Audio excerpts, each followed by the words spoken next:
lena unkita wapikte ye. Ye chimpi makoche mila hanska etahanki chimpikte ye. And she said the Sacred Black Hills Restoration Act seeks the return of federal lands in Khesapa to the Ocheti Shakonwi. Can I get a lili?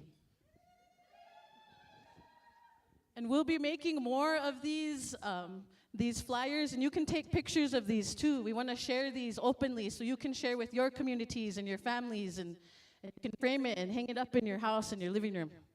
Just kidding. Yeah, so feel free to take pictures of these slides so you can share the word, get it out to other people. This one says, oh wait, did we read this one? Nope. Chesapa makoche wakanki lena wiyopeshni.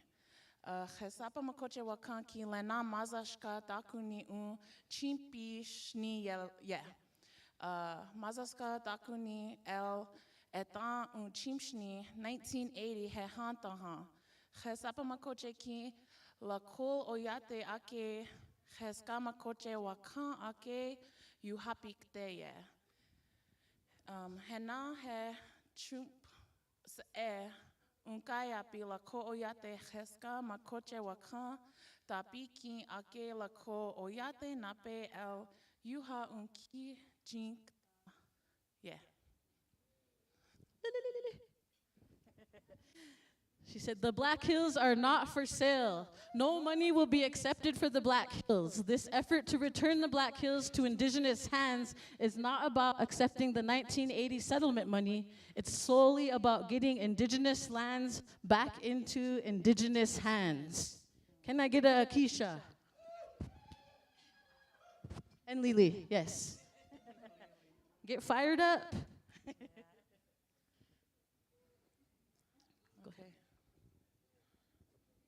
I do want to give a special shout out to Tui Maxine for translating these for us. Wopila Tanka. Next slide, please. So we want to commend our Hunkpapa Oyate for setting the tone on getting the resolution passed from their Sioux tribe on June 5th to support and initiate the Sacred Black Hills. So let's give them a round of applause. Wopila Tanka. And we hope the rest of our tribes will follow in suit.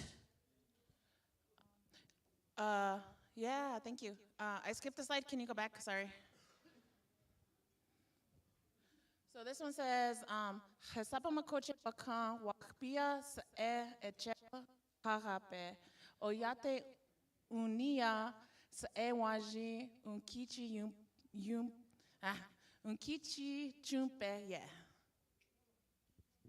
The Black Hills Sacred Lands Return Strategy Sessions are hosted by the Black Hills Sioux Nation Council with participation by representatives from the Sichangu Lakota Oyate Treaty Council, the Wakpa Washte Treaty Council, the Hunkpapa Lakota Oyate Treaty Council, and with participation from the tribal governments of Oglala Sioux Tribe, Rosebud Sioux Tribe, Cheyenne River, Standing Rock. Indian Collective is providing logistical support to the treaty councils, our traditional leadership, and the tribes in this effort. So Wopila Tanka. You can Lili too if you want. Next slide, please. So calls to action. This is what we need help from you guys to do, okay? So we'd like you guys to press your tribal councils on passing a resolution. Like we said, shout out to Standing Rock for passing that resolution, but we need all the other tribes in support. And I know this has been repeated over and over, but you know, it stands stronger when we're together. We also like you to send your voice out to the Creator, offering prayers and good thoughts, good energy for the return of the Black Hills. And we ask that you have your treaty councils, your bands, your members. I know we talked earlier, someone talked about, you know, other tribes that were in this area as well, you know, letters of support for this Sacred Black Hills Restoration Act. Next slide. Also, we would like those who don't know to educate yourself on the history of Khesapa so you can educate others. We're always lifelong learners, and we could always use more information, and so always continue to educate yourself. We encourage you to watch Lakota Nation versus United States, which is now available on Hulu. Also, we would like to host and attend teach-ins educating your community about the Sacred Black Hills Restoration Act. And we invite everyone who's listening and everyone who's watching to get involved and join a committee today, because we need all of your voices and we need all of your efforts. And we welcome all of our relatives to join us and help us. And so we really appreciate you for listening today and for supporting us. And you can also join the legislative committee, logistics committee, bill drafting, spiritual education and outreach committee. So we encourage all of you to join us. Next slide. Yeah, I think most of the committees meet weekly or bi-weekly. If you need more information, all the presenters that came up, you can see those ladies, right? They were all ladies. Yeah, go ahead. So like I said, we're hosting our first community teach-in about this. And we thank our Cheyenne River relatives for also being the first to host one of our teach-ins and a feed. And so we would like to invite all of you to come help us on June 29th in Cheyenne River, and I'll give more information about it too.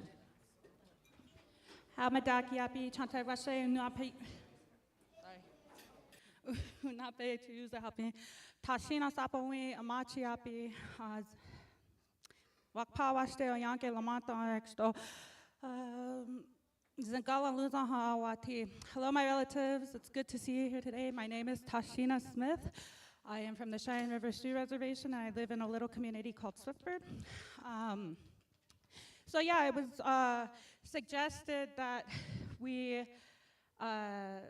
host meetings outside of these meetings, these core meetings, to educate our respective communities out in on our reservations. And so we're having a teach-in coming up on the 29th. It's pretty much grassroots, organized style, and there will be myself, Chloe Gunville, Kaden Dupreez, and Ali Moran, who are working on this effort to try to get our communities involved in understanding what's going on with the Black Hills Restoration Act. We need help from younger folks, I feel, from our communities.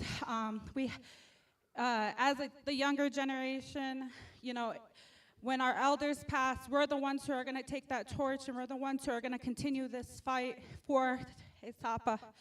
So if we can get as many volunteers as possible, just to get included, even if it's just showing up to the meetings, just to be involved, whatever hand you may play, it's encouraged that you volunteer. We want everybody involved in this effort. I don't want to be the only one. They don't want to be the only one. We don't all want to be the only one. We're Oyate, we're one. And so with that, I invite all of those from Cheyenne River to come to our teach-in on the 29th. We have fry bread. But like I said, it's a good time for those on Cheyenne River who are not completely knowledgeable about this issue to come find out and educate themselves, and then to go on and educate their families, their tioshpayes, and so on. Thank you. Wopila Tashina. Okay, next slide, please. How to get involved? Like we said, you can join the committees. You're welcome to our meetings anytime. They're open. For the Education Outreach Committee, we have weekly Zoom meetings. If you want to join, you can contact Anissa. Her email and her phone number are on the board. For the people online, it's anissa@indiancollective.org. Phone number 605-791-3999.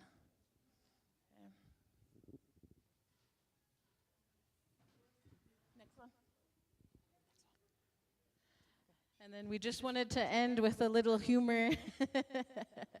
Somebody said they don't want his treaty money, they want the land back. But we thank everyone for listening. Do we have any questions for the Education Committee?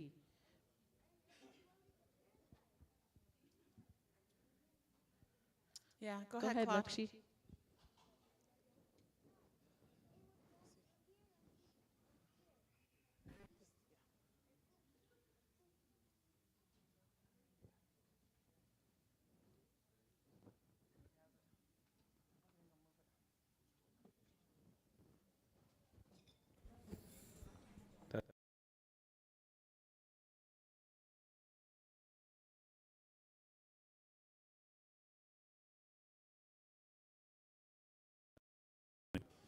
Yeah, my name is Claude Tuvok. Want to thank you for making a good presentation. I just want to throw in some information. We're doing a healing the sacred fire through cultural teachings on June 26th at Laura Brule, and then also on June 27th at Fort Thompson. And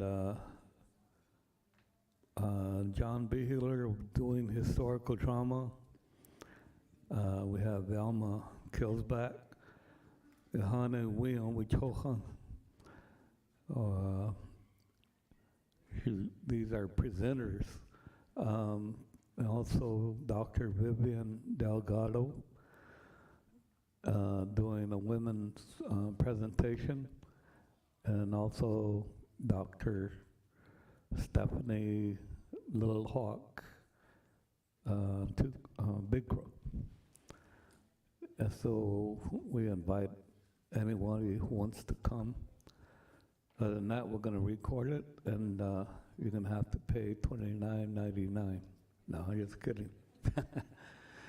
But have we talking ke hani otita ke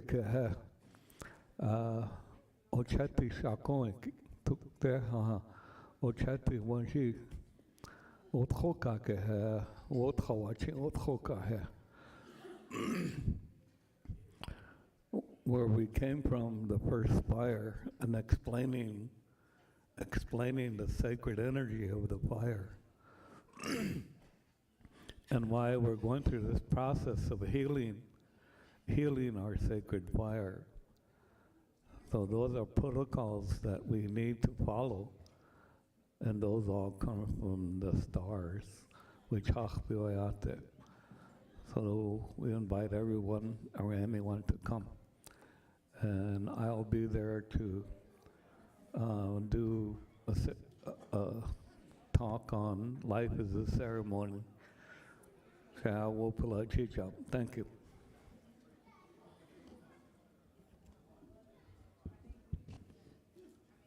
Thank you for sharing that.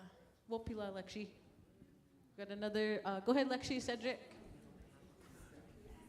I just want to mention that on Standing Rock on the 21st to the 24th, we're going to have a 50th anniversary of the International Indian Treaty Council. So we have a lot of things that are planned, and we have a lot of people that are coming worldwide. And we've already had a lot of people that are coming Sunday, and they're going to be flying in, and they just want to, some of them just want to come and sleep in a teepee, but then they also want to learn about the area, and they've heard a lot about Standing Rock over the years since the No Dapple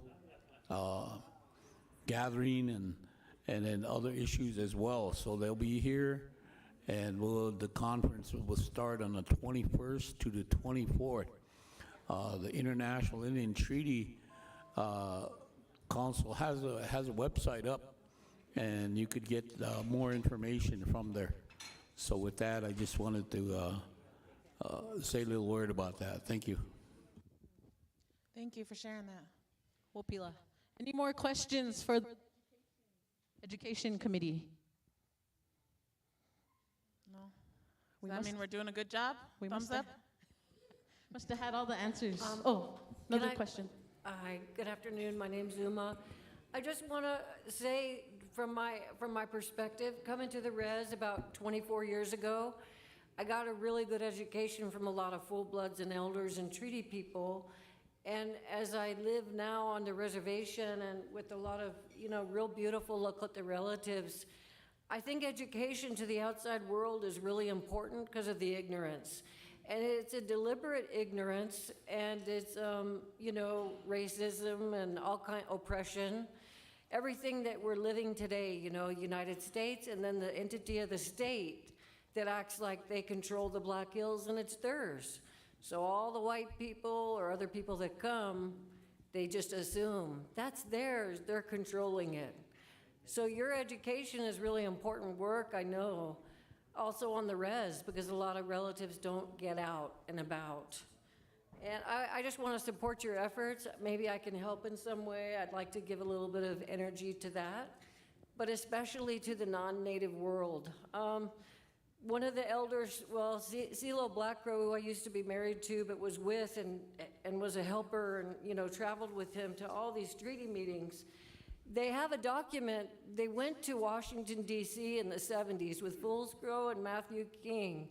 And they have the document that states from the president, I think it was President Ford, as of this time, your treaties are valid. I think it said the Treaty of 1868. So the ignorance of white America that doesn't realize that, it's a counter to that. You're putting the pressure on the state. Do you know what I mean?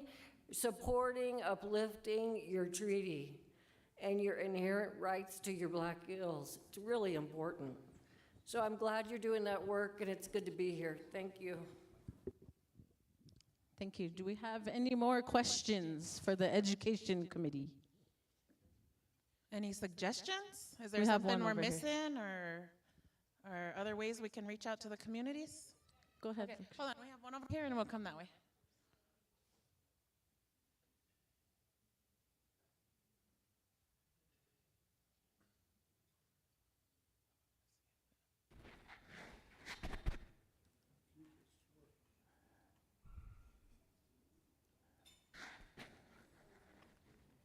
I have a comment.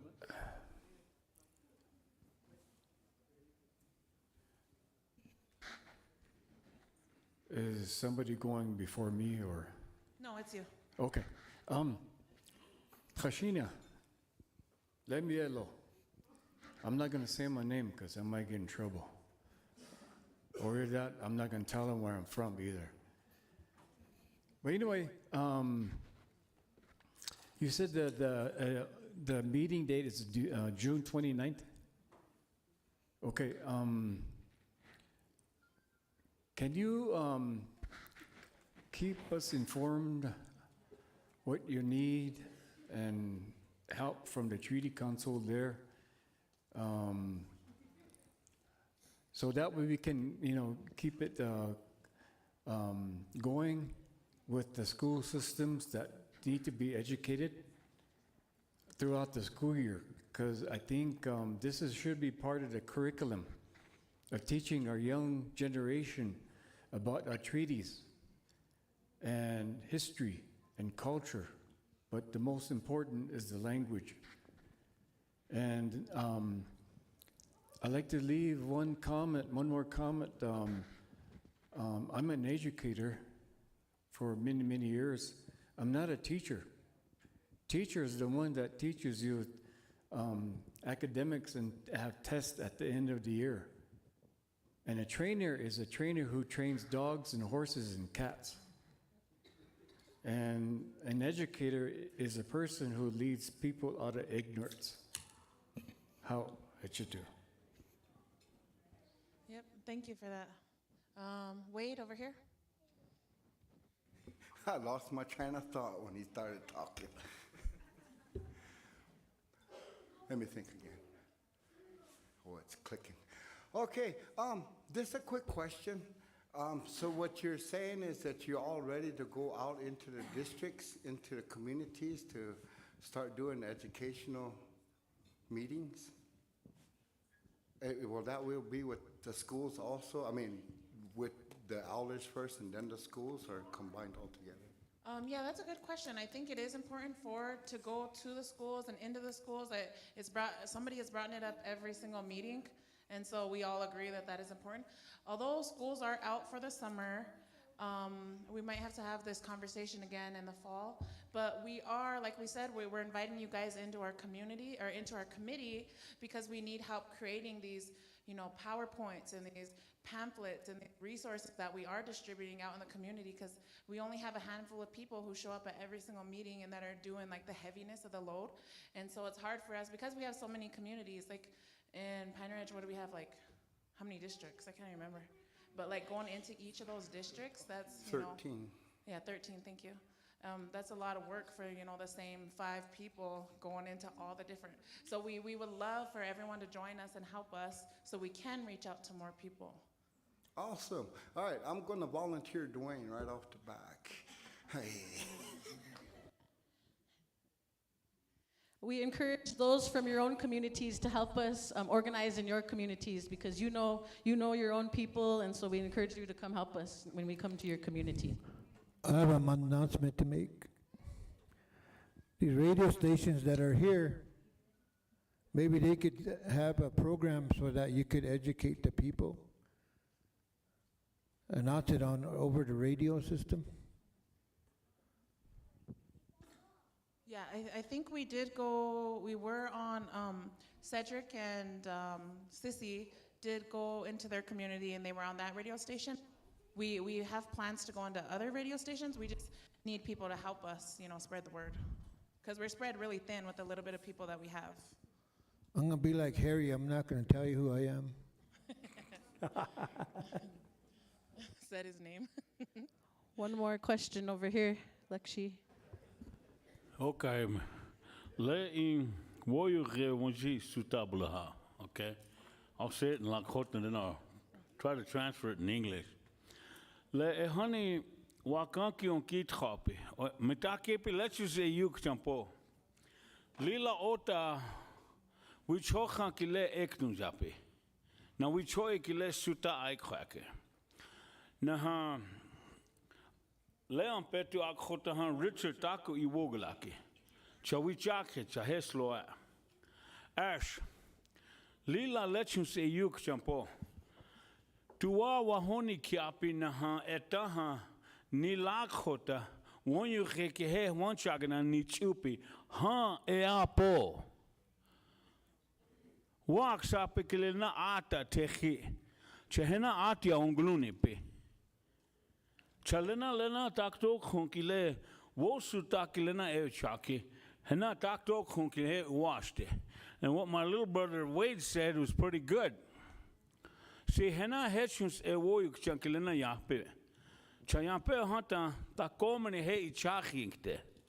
If we're going to do something like this to help them, then stand with them, people, regardless.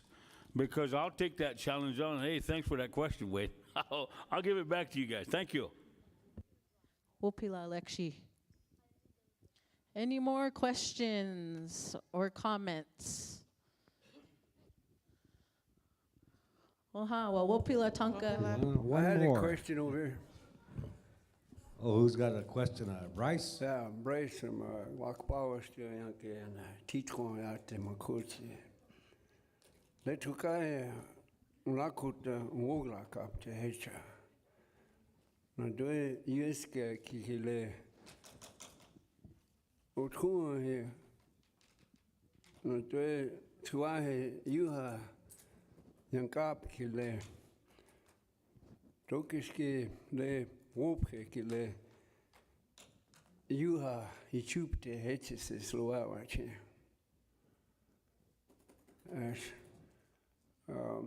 Being a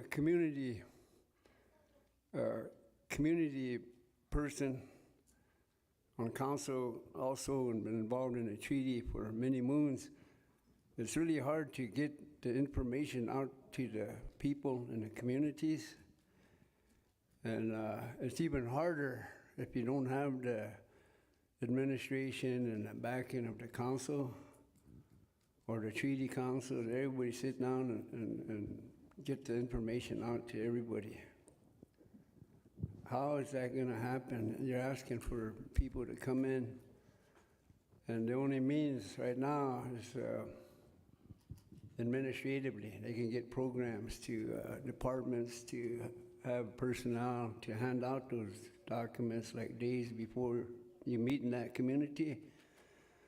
Have a schedule for each community and when you're going to be there. Is that all laid out yet? And I like the Lakota Oigwap having it written down in Lakota. I think that should be a good project for the high schools and junior high in college, to have them do those tasks in the classroom so they will be informed on that legislation, and to put it into Lakota. Talk to the administrators to do that, and get the support from the administration, the school boards. Just that kind of coordination, that should be kind of going on now, to get the school boards and administrators on board to have those classes, to have those students put it from the white man language that we're all, stuck on, but we need to have our Lakota language spoken. That's Wopke. And then Lakota pikile Wakan Keap. So we need to treat our language like the elders said. We have a sacred language, and we're ignoring that sacredness. So the families are losing that because they don't see it that way. So there's a lot of education that needs to go on, but Wopke has to be understood. Lakota kel Wopke. Heche se Woglak up to Hecha. Plamano. Oh, okay. I have one more question here for the outreach and education. Can that also be for the ally tribes of the Cheyenne, the Shaila, the Osage, and all of them? We're all spaced very far wide apart. Takes like 16 hours to get down to the southern Cheyenne. So we have to create funding for these things, these outreach, to go out there and educate our allies so that as they have questions, they can address it, you can address it for them. Anyway, that's my input. Hopila Lekshi. One more, Sissy, Tui, Sissy. Oha. Mitakia pi de troka he. Daku wa epkawachi. De unchi na lala I chakmaya. Hechu Dakota na Lakota. Woglaka owakihi. Na de wayawa tib ekta washi chamu. Chin takoja iuha. Mitakia pi hena iuha. Takoja ish trojan na troshka hena mithawa. Nam lalawa ihani omakiaka. Nupap. The Harry Swift horse na Joe flying by. Ohini hena omakiaka. Wana nikushi yuha iaya. Ash niye unspet. You know, my grandfathers taught me that one thing is that each time there's something happening in a community, we're working together. If I'm doing something, they said, you know what to do. So inina kesh ichum. You don't have to have a whole bunch of people tell you. But they told me one thing that I keep in my mind. They told me that the Lakota people, Iuha, Dakota people, they're gonna tell you who you are. They will recognize you. And I made a mention about being a teacher because I try to teach children. About half of the children at Standing Rock High School, I'm related to. So I can talk to them and talk to their parents. But we need our language to be at home, because a lot of them say that they have nobody to talk to or nobody supports them. Because when they do, they say, Washichu tests, I make my own tests. So they're up there saying a sentence. That's what they have to do. Unzoge tro wechun. Or in Dakota, we say unzoge tro mu. I have to teach them both because they might say it different. But we have to be humble. And you know, I prayed about this because I was able to have some support from some women. But our teachings need to be at home first. We got to help them first and encourage them to learn no matter who it is and be humble. And I keep that in mind, what my grandfather said. And I have an uncle. He's from Troka, Makoche. His name was Carl Whitman. He told me always remember your people first. Nahale, I see my relative coming over here with that whip. I might take that. He iwachu owakihi. Ah, mitako yawasi. Wopila tui sisi. Wopila Tui. I agree. I am also an educator, and you know, as Indigenous people, we've always known that we are our first teachers. We're the first teachers for our children, and so you know, get them involved, take them to ceremony, take them to things like this because they're always listening. They're very aware. They always know what's going on. So you know, take them to these things so they can build their identity and they can build their culture and language. Wopila for that. Any other last questions? Wakianas onze o kapi je on.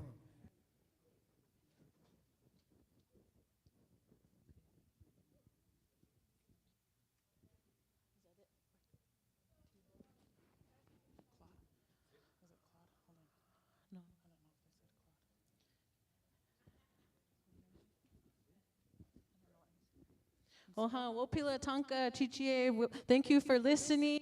We're so grateful you're here. And we encourage you to continue to support us and stay active. And thank you for listening. Lila Wopila Tanka. All right, give him a hand. Oh, God, Estelo. Okay, next we have the logistics. And that'll be done by Tom Swiftbird. So as soon as he gets up here, he will be going through the logistics presentation.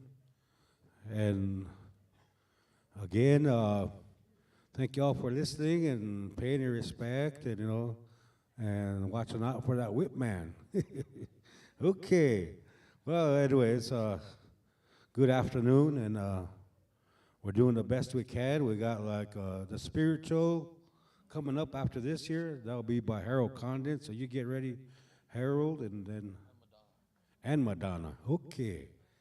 Madonna Sitting will be helping with that spiritual. Okay, Tom, are you here? All right, right behind me. Thank you. Hello, I'm Tom Swiftbird. My family comes from Wolf Creek. I don't know, some of you might have known my grandpa's Pete Swiftbird or Joe Swiftbird. Joe Swiftbird used to work with the Gray Eagle Society on the treaties quite a bit. So, yeah, just presenting about logistics. Logistics is just preparing the space in a good way so that it's a welcoming space, comfortable, so that we can all talk about these treaties here today. You know, like to give a quick shout out to Lainey and Samuel, who did a lot of work just preparing, you know, everything for everyone's arrival and registration and all that. And Manny and Renee and Jim were very helpful with establishing, you know, some of the protocols of like the Whitman and some of the history behind why we do what we do, even kind of to the shapes we set the room up in so that we can all communicate with each other. I think Anissa I saw in here too. She's been pretty helpful in the meetings leading up to this. And then I'd like to thank Willie here too, who's helped us set up the graphics and the microphones and get things ready for our relatives from the radio stations. And yeah, that's mostly been logistics, is just getting the audio, the visual,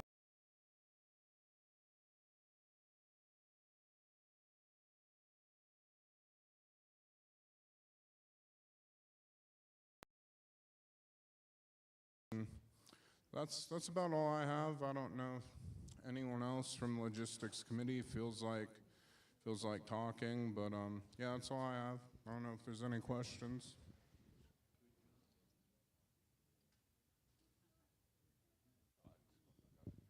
Testing. I'm gonna add a few things to that before we take questions. Um,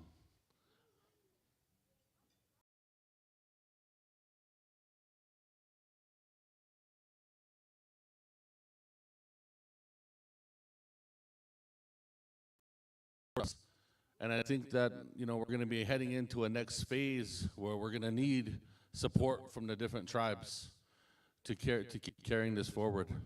The resources that we have been used to upstart this, and a lot of the I don't know the number, but per meeting it's between about $30,000 and $50,000 to put together a meeting like this. And we know that those resources will make it possible for people to come here too, because we help pay for gas, we help pay for resources. And so I think that we're going to need to establish a resource committee to be able to keep these meetings going and be able to fundraise for the resources, for being able to share and carry the load for raising the resources. And so we're gonna need to form a committee that's just focused on that, to keep the momentum going. And I also want to acknowledge, I don't know if everybody who's in the hallway, if you can have them come in here. Whenever we put these meetings together, we do our best to get people registered, to make sure that people have hotel rooms, to make sure that people have stipend money. And there's a lot of people that work behind the scenes, and so I just want to acknowledge the NDN Collective staff at this time. If they will come out here, even if they're shy, they don't like to be out front, some of them. They're standing. Anybody who's with NDN Collective, can you stand up at this time? I'm just going to ask to give them a round of applause.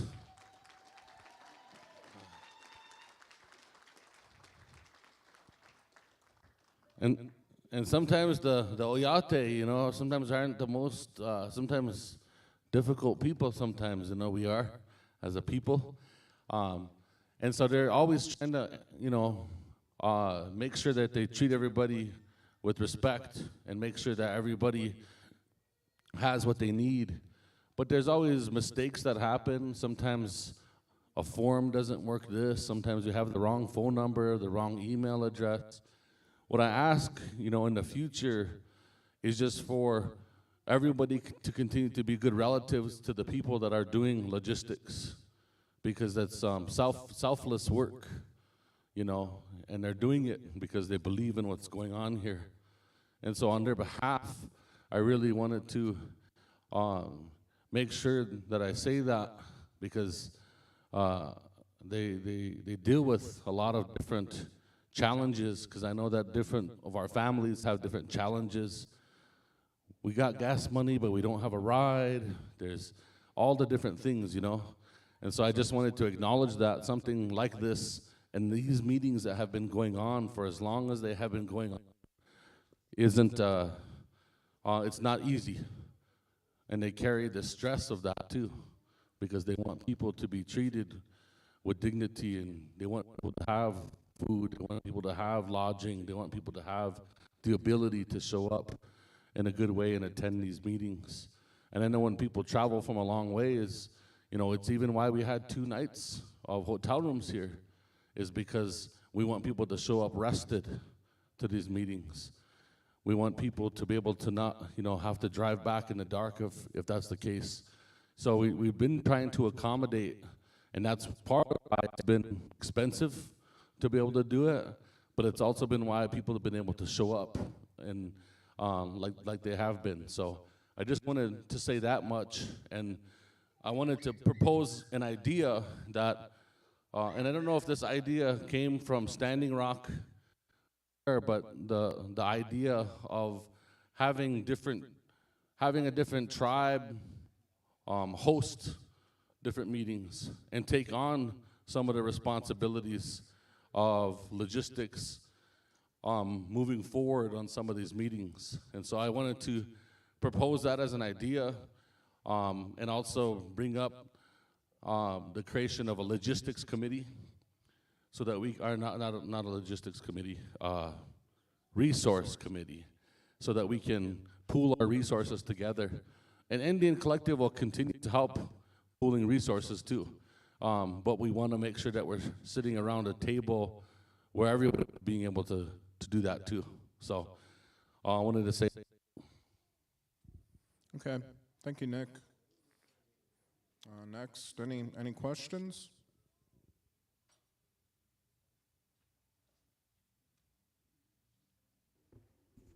I move for the formation of a resource committee. Young man, on this side, I got a question for you, okay? This is really kind of detrimental in the seeing what you guys are doing. Now, you say you're from Wolf Creek, right? Yes. Okay, so you know Uncle Joe and them guys too then, huh? Yeah, Joe's my uncle, Pete's my dad, Pete Sr.'s my grandpa. Okay. Yeah. Many years ago, I did something with them in a traditional sense through the Gray Eagles. And I remember you. Because I used to go around with my grandpa Roy. But what I was suggesting to you, and you continue to do this work, include yourself with some of the elders again. Hena lila wakanki lena ektunjape say. So that's what I wanted to give you for that understanding, and keep up the good work. Thank you. Okay, thank you.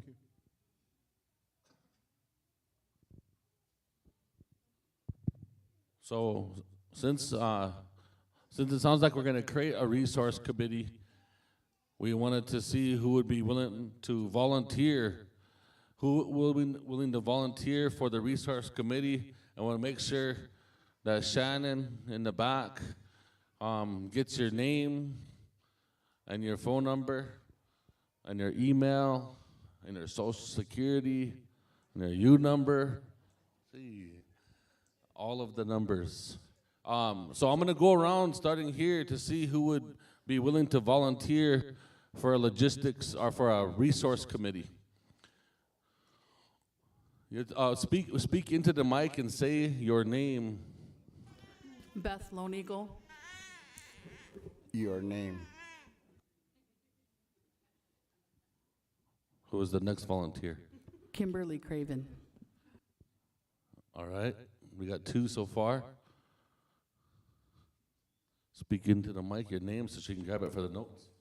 Your name. Hey.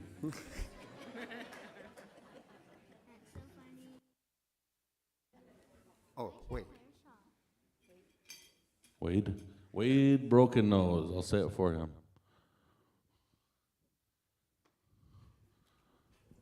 All right, over here. Hey, they don't want to volunteer at that end. They all look down. Anybody else? Wilma Waters.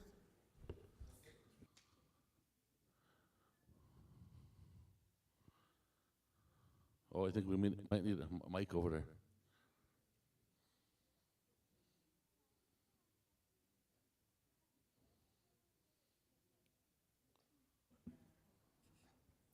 Vivian Hyatt. Any other volunteers?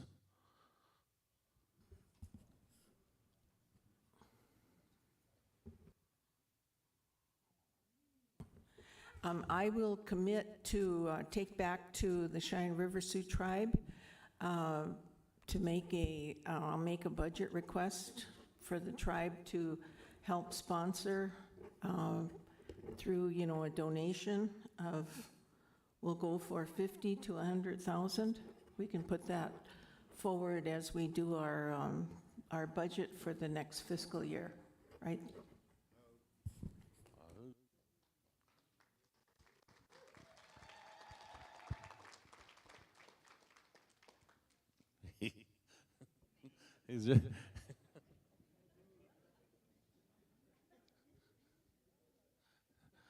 She said no election. All right, Koshka and Tom. This is going to be a very interesting resource committee meeting, so put me in there. Manny Ironhawk said he's going to donate all the money for the next meeting.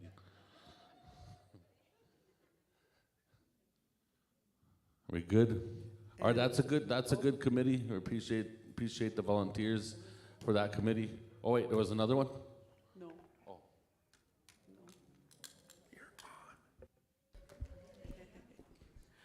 Oh. Stephanie Yellowhammer from Standing Rock Sioux Tribe, and we too will take maybe it's budgeting season starting for our tribe, but I don't know if we can match what Cheyenne River is doing, but we'll put something forth too and see if we can help in some way. That's it too. I'll donate some commodity beef. Can I add something in? Nick, a number of years ago, the Kogi came, and they came a few times to the sacred sites, but on one of the times, they asked Ivan at a big treaty meeting to take their offerings, because they said they brought either 7 or 9 different bands had all made prayer bundles that they wanted to take to one of the sacred sites here. And Ivan, they just somehow came and approached him through their interpreter. And when they took him, Ivan can tell you more, but I remember this. They told him through their interpreter when he took him to Bear Butte, there were all prayers that you would all get your sacred Black Hills back. And they were also prayers that all your sacred belongings would come back to you. But the grandfather that was with them made sure to tell Ivan at that time, tell your people that whatever meetings you have on treaties or about your land base, have your meetings at your sacred sites, because it'll be far more powerful, because all the spirits there will strengthen anything you do or sign. I just remembered that. I know it's more, Ivan could tell you more sometime. Thank you. I only am saying it as a suggestion for a possible summer meeting location.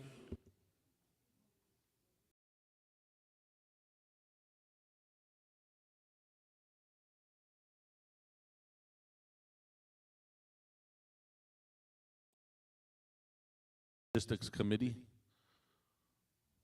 You know, every time that we had this meeting, we had it in a different shape every time. Probably by the time that we get the Black Hills back, we would have had a meeting octagon. We had a triangle meeting. Now we have a circle. So maybe we'll have one in a heart shape.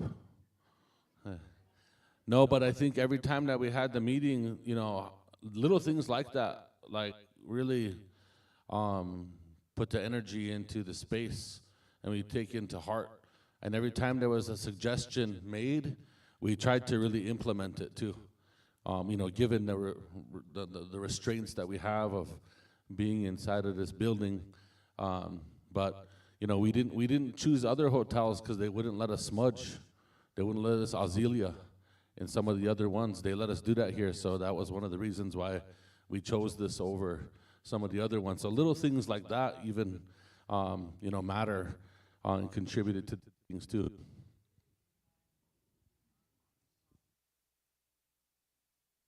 Any other questions? Are we good to go?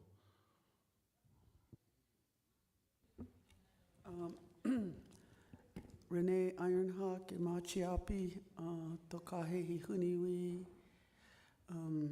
Lukolia Chaje Iapi. I just wanted to share that on the logistics committee, I've been really honored to be a part of it in helping to plan these events. And I know I kind of got off track for a while there, thinking or talking about, you know, including the whole Ocheri Shakoi. And but I only shared that because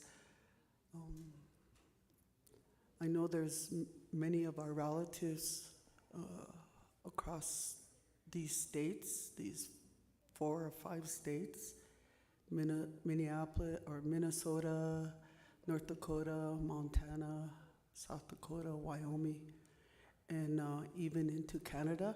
And I just like to keep in that conversation or that language, because it is my hope that someday, eventually, maybe not at this time, since we're focused on a specific issue, but of all our relatives of the 7 council fires, the Nakotas and the Dakotas.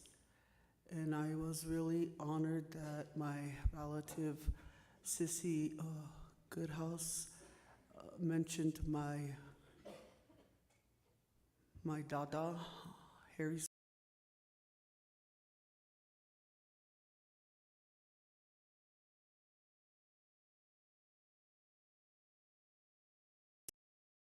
For us, but I believe they really gave us a good path or a road to follow.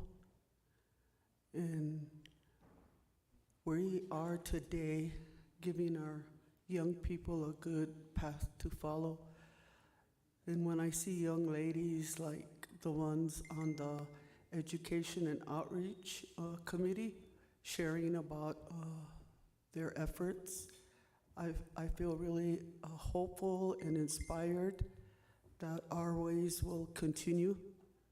And I see them making every effort to share in the Lakota language.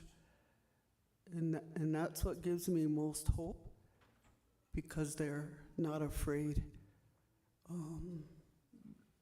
They're willing to share our language, even though they're learning themselves. And I just want to encourage them to continue with that. And I am glad to be on the, whoops, there, I ran out of time.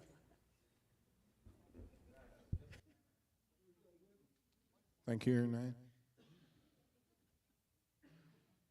Do we have any other questions or comments at this time for logistics?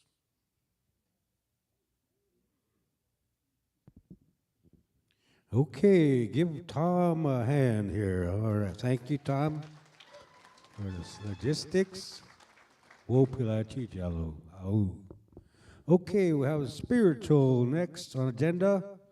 It'll be Harold Condon and Madonna Sitting Bear, right? Okay. Thank you, Ivan. Hamadakiapi. It's good to see each and every one of you here today. Me, Vida, some of our other spiritual committee members just got back from taking prayer up to Mato Tipila, as we follow the stars through the sacred sites. The next visit will be in September, but we've been pretty busy lately in the last few weeks since our last meeting, making prayer with ceremony, going into sweat, making prayer there with our relatives. But I also wanted to remind everyone too, as we go into this ceremony season that we're in for the summer ceremonies, that I want to remind everyone in here, if you can just please take the prayer that we all walk with for the Black Hills.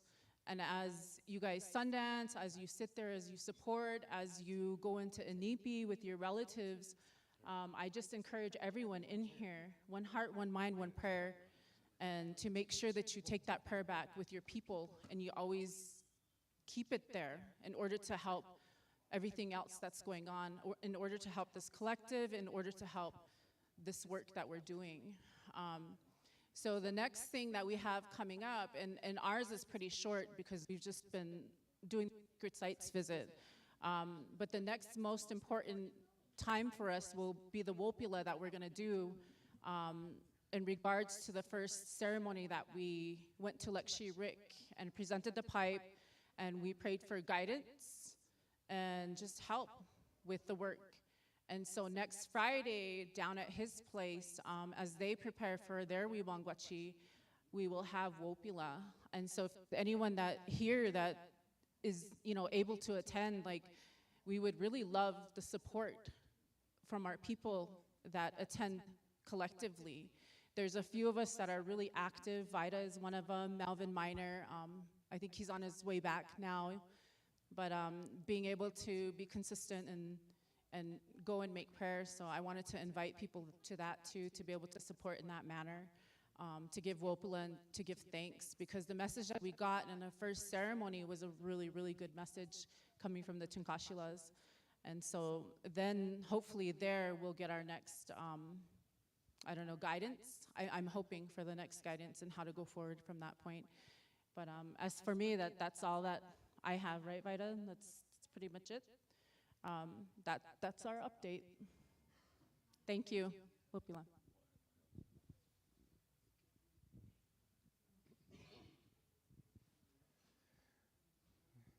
My name is Harold Condon.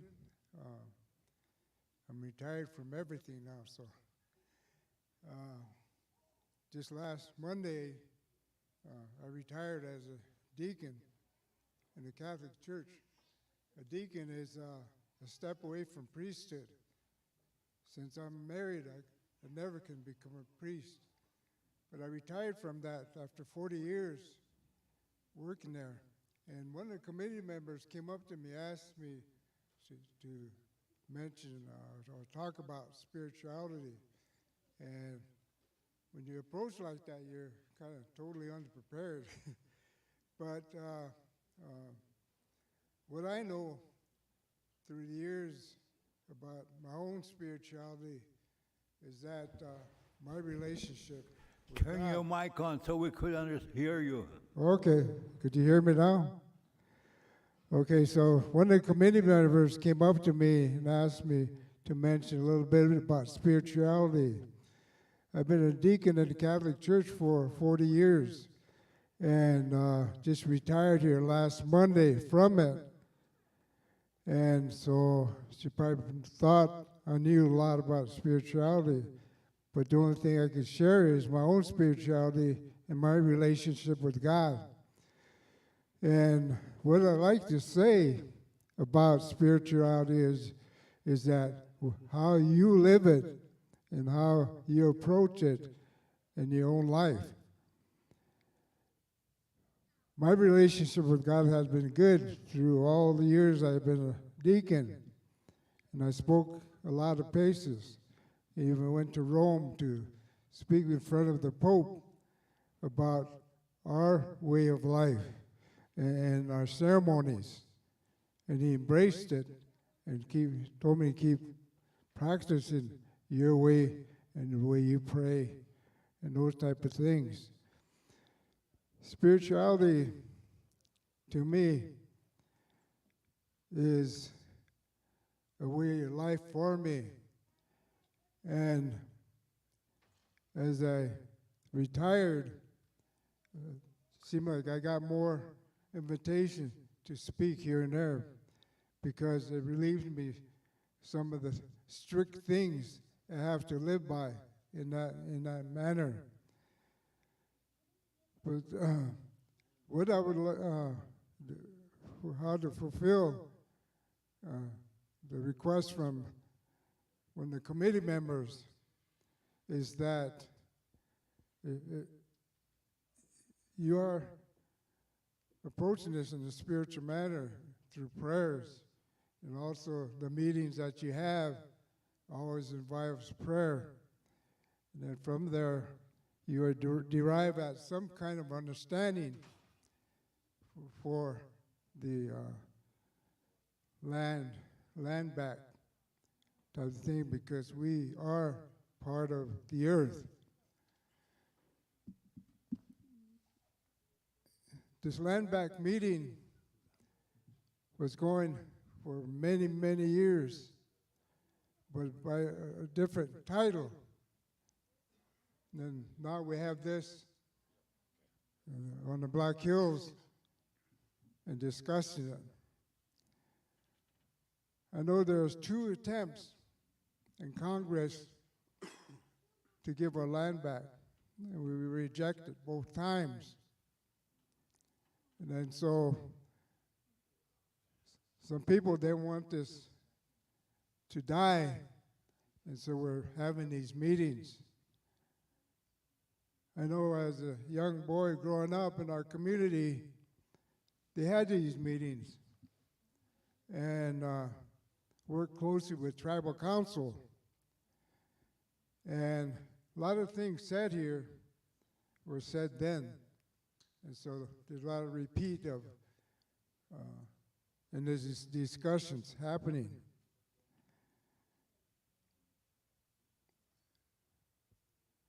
So I'd like to kind of conclude by saying that we are in a spiritual way here. And what we say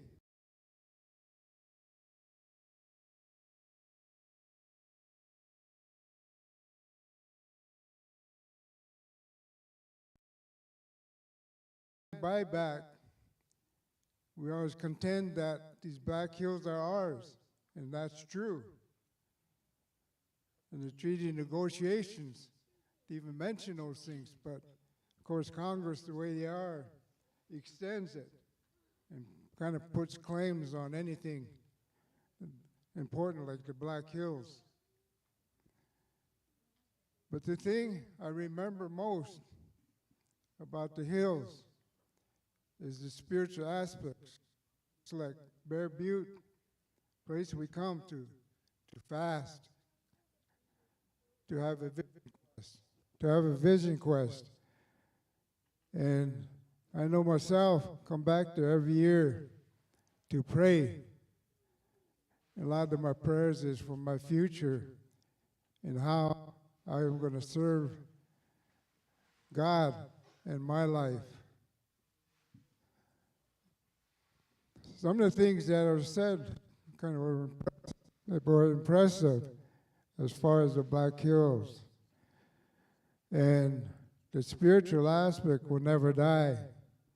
And the spirituality that they use to approach it is pretty much a foundation for us.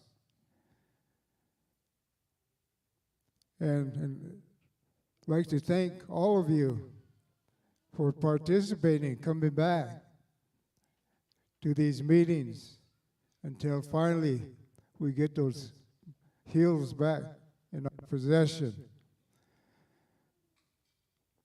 And so I'd like to thank you for listening to me, and it was a surprise this committee member wanted me to touch a little bit on the spirituality, and that spirituality is mostly a personal thing, which we bring here to discuss the Black Hills.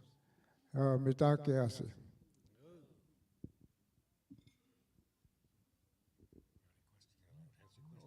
Oh, you have any questions? Anybody got questions for Harold and Madonna? There's one of Cloud over there. Hit the button there, Cloud. Oh, here it is. Trying to look for the right button. Patu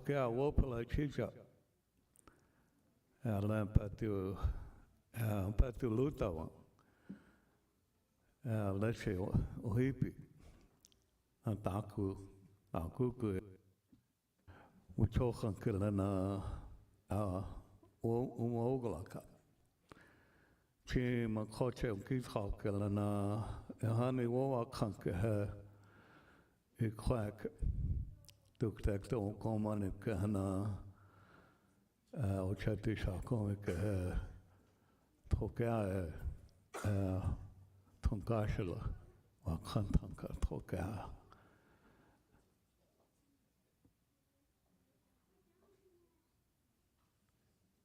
Namichasha kilana dona hena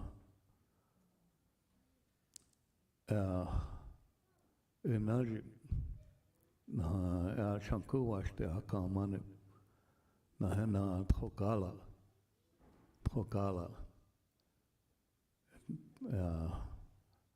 hela uchasha kilila na hena wa ohola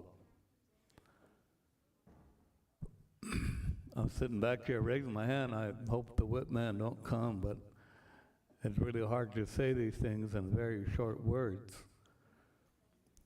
But I really respect and honor and love that our leaders that come, and it's hard.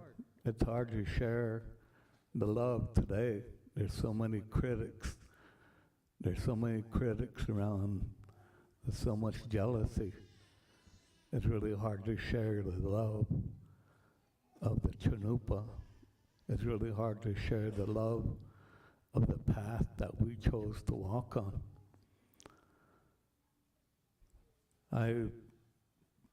When I first had our treaty meetings over here, I called up Nick Tilson. I asked brother, I said, I need a little help on trying to get our Ocheti started. I want to do it the old way. I want us to light a fire. And he helped me. And he chose a family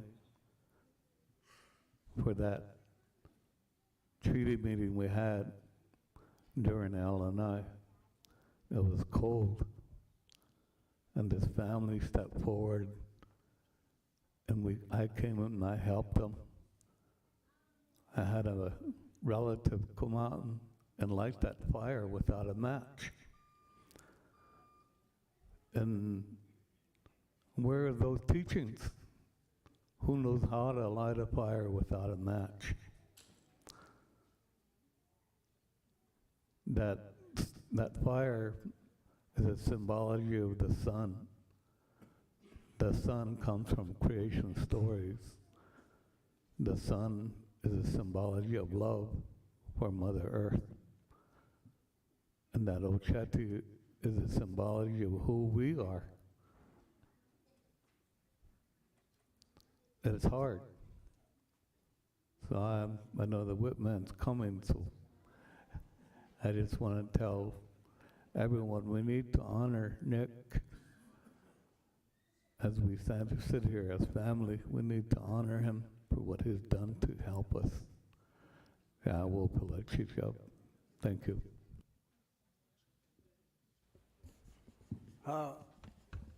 Lewakian zikula Lakota tsaze bruhana ina temi kakile Lakola yapi ujula woglaka wahonka makiab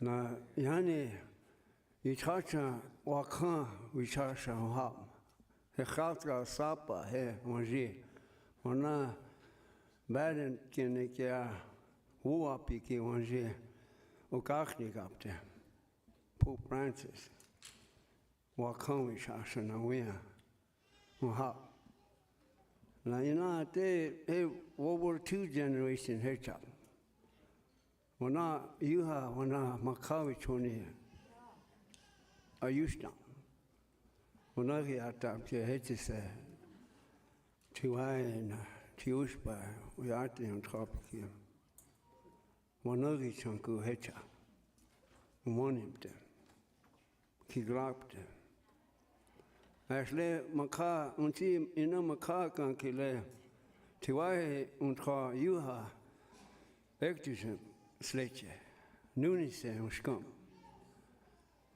tue ni tue ho dukte learning te ho hechim se unanjim te hecha titron la kolia pe ha Ospire Shakun ha Hewijaka Asle Sioux Nation, Lakota Nation, het tokiske utoksta, Veskawi chasa gare. Heut kopsne. Lakota wichaya pi unha hetese unajip te hecha. Wakanta ka yochlate te sanwe daku ahiki kile. Ota ektusem. Hewa stesne. Trotje, chante, trachan, nari, na wakantanka, woi hamle, Wowaka, Wolakota, Heukachnik up the Hecha.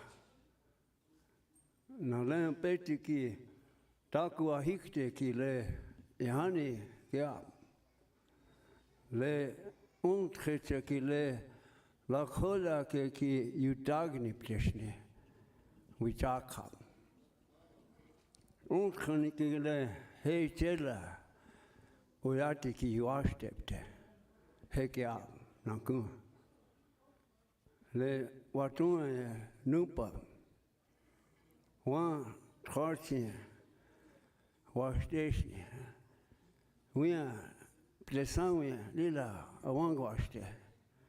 Na Lila head, we charge that chin.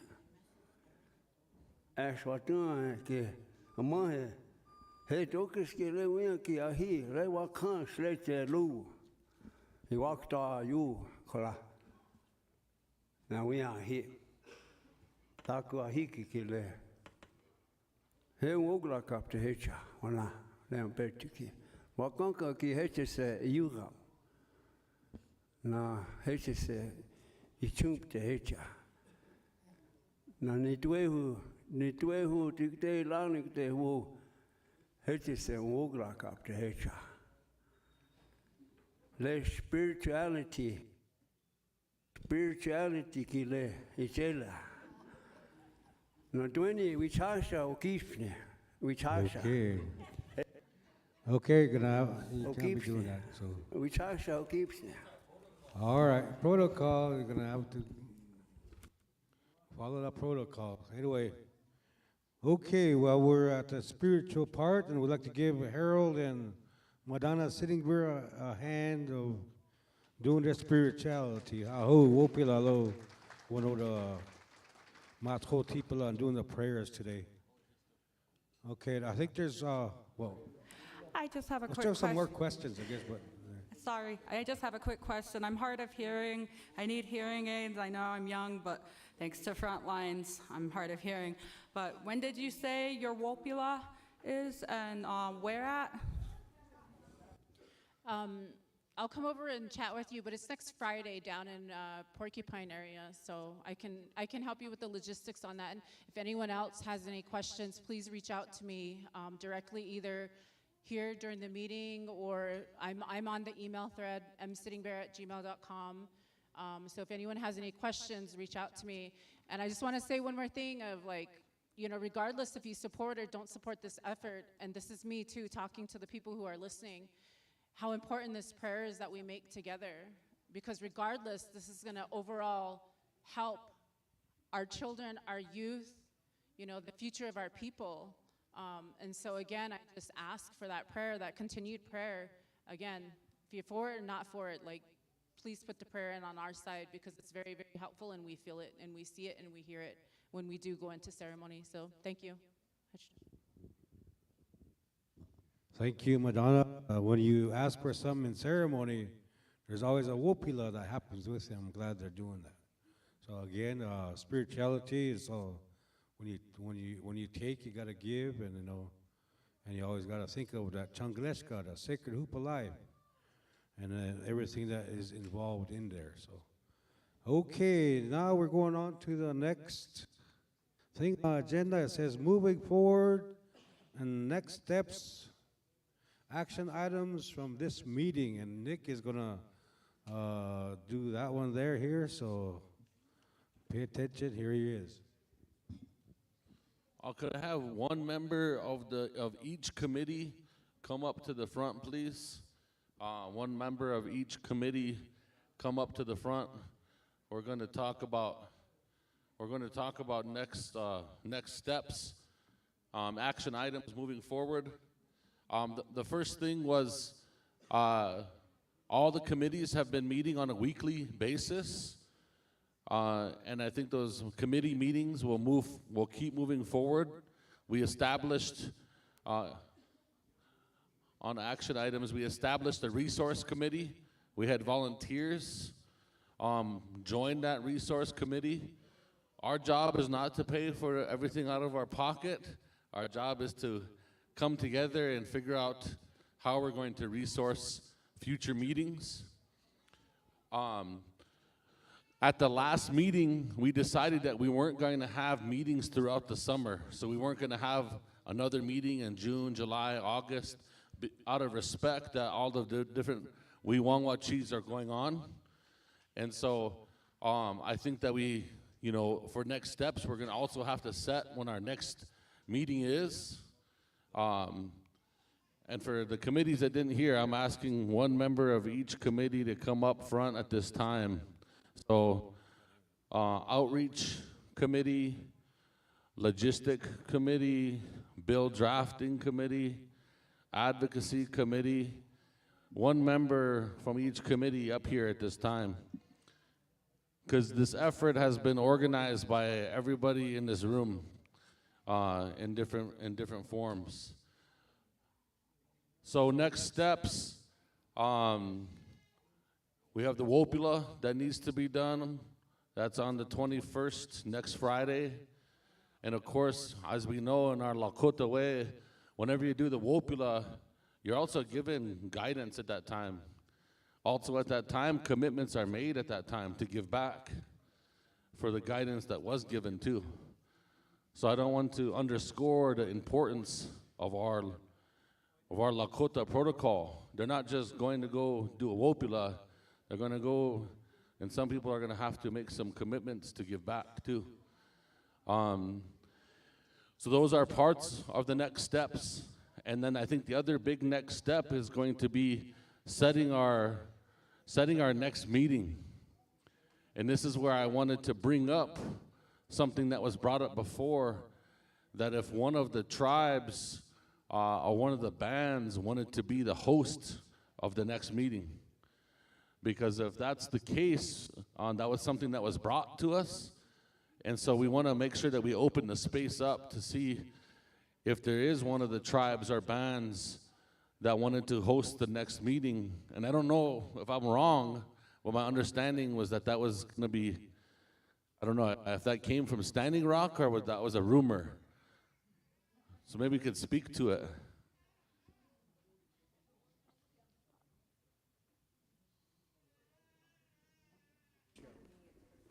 Go ahead, they said. But at our meeting on June 5th, one of the things that they talked about was doing more outreach, and that was our intention. We just didn't have a schedule where we could have a Rock Creek at June 28th at 9 o'clock or something. We didn't put it down like that because we know the people. We know the people, and we already called Elston, Yellow Rings, and next Wednesday we're going to be there. Next Thursday we're going to be going to Running Antelope. So it's like that we, it's good to know people, good to go out and visit people all the time, because then you could just call upon them, and then or if they can't do it, they'll let you know. So that's what we're doing in that aspect. But during the meeting at the council, there was 2 individuals that wanted to host the meeting. They said maybe we could just go ahead and host the meeting. So we told them that we would bring that up here, and then the councilman Bailey, Sidney Bailey, is the one that was all for it. So that's what I wanted to mention earlier. But Jody, you got anything else you want to say with that? No? Okay.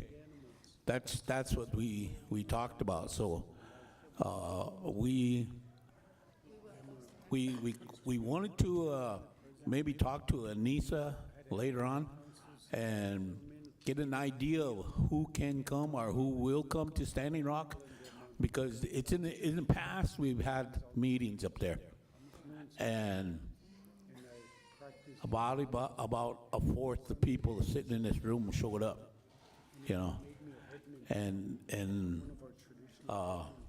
so a lot of food went to waste, things like that. But if we can get a closer amount of people that would show up, and then that helps us out as well. And then also which casino because we have a Grand River Casino, and they got rooms there, or maybe we could go to Perry Nights. It's a larger casino. They have a like a pavilion where we could meet in a place like this, so we wanted to maybe get a figure as to how much would attend.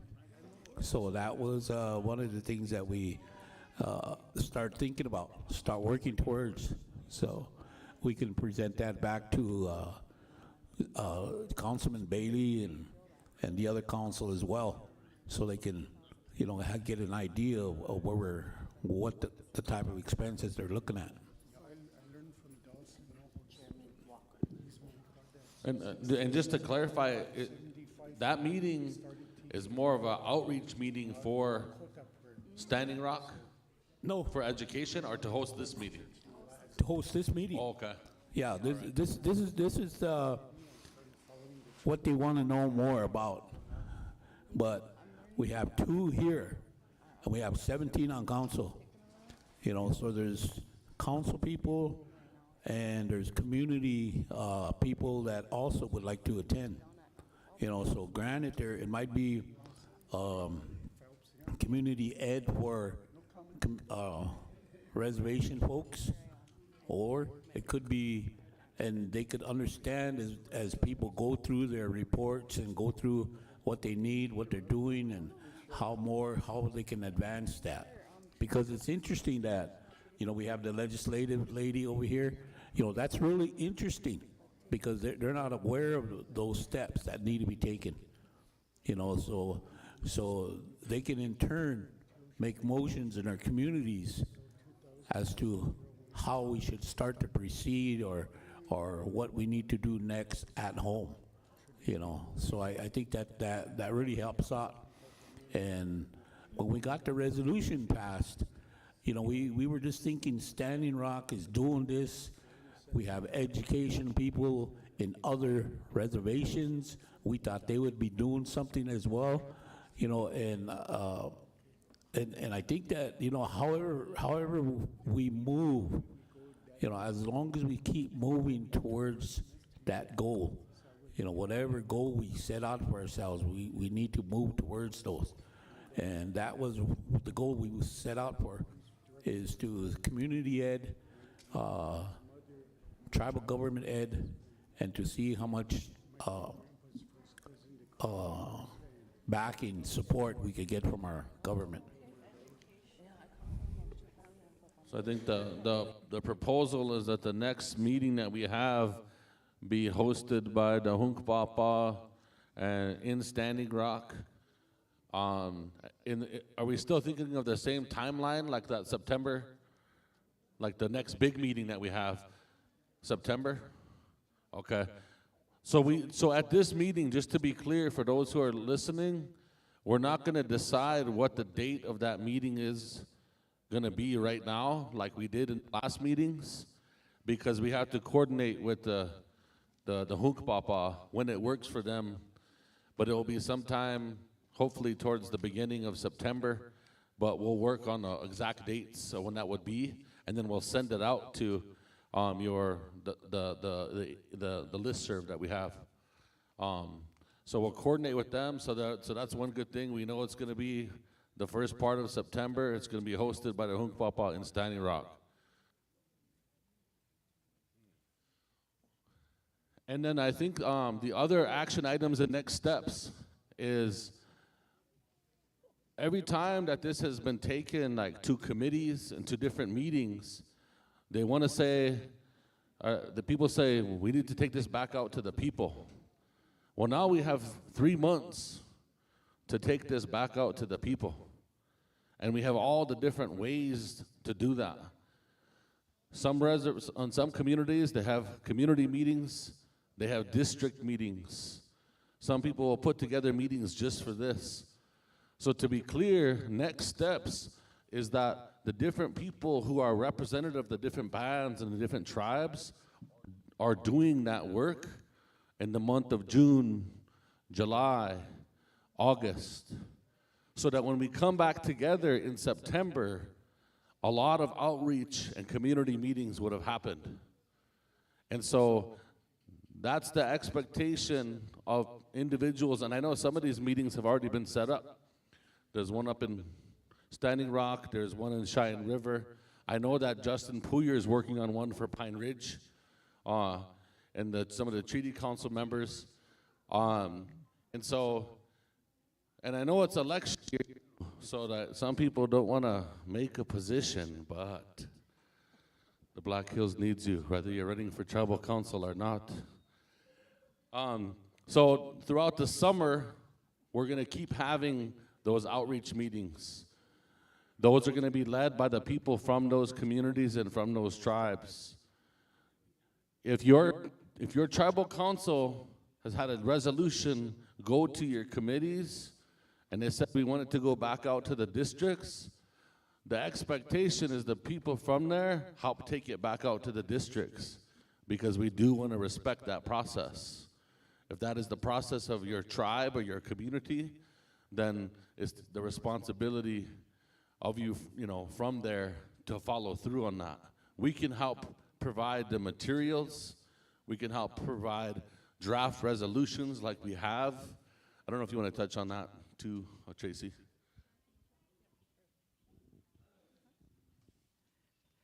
Yeah, we've prepared draft resolutions, and actually Holly and I were speaking earlier. I think we're trying to figure out the best way to get it to everybody, but we've got draft resolution kind of templates for each one. Well, Standing Rock we don't need to worry about because you did it. Thank you guys. But Cheyenne River, Rosebud, and Oglala, we've got draft templates of resolutions. And then it's also important, and Holly mentioned this too, I think, is we need to get Department of Interior on the administrative side and the executive side to help with this too. And so we also have a letter template that if even just your tribal chairman or your president has the authority to or is willing to just send the letter directly to Secretary Holland's office to ask for that, we have a template letter for that too. So just get a hold of me or Holly.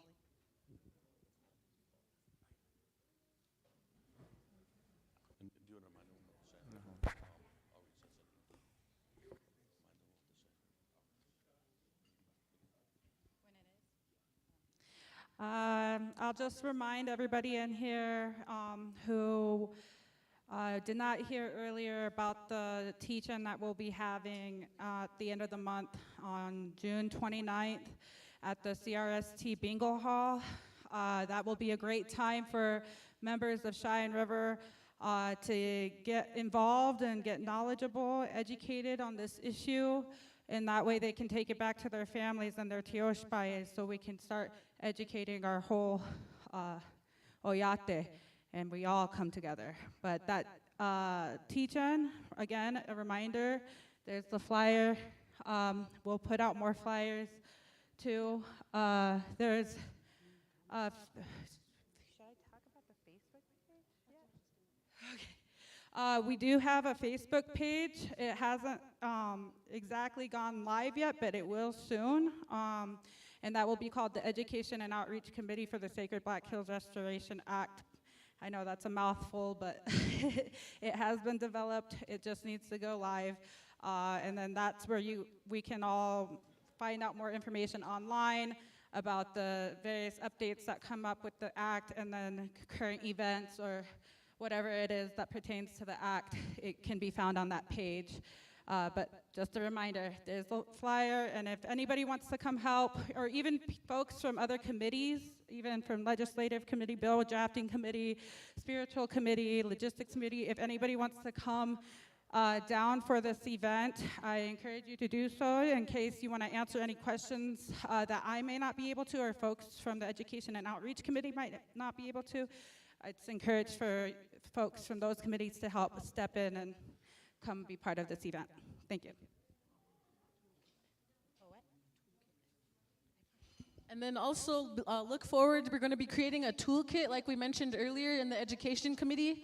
And so we'll be emailing that out to everyone, and that will give you everything you need to know on what you can do to help, how to get out all these resources and everything that you need to know. So look forward for that. Nick. Also, for the, go ahead, Lakshmi. Nick, did we make a resolution already to the Congress or President or Secretary? Did we make already one? No. No, not No. yet, huh? No, Are we not gonna? yet. No. Oh, you mean for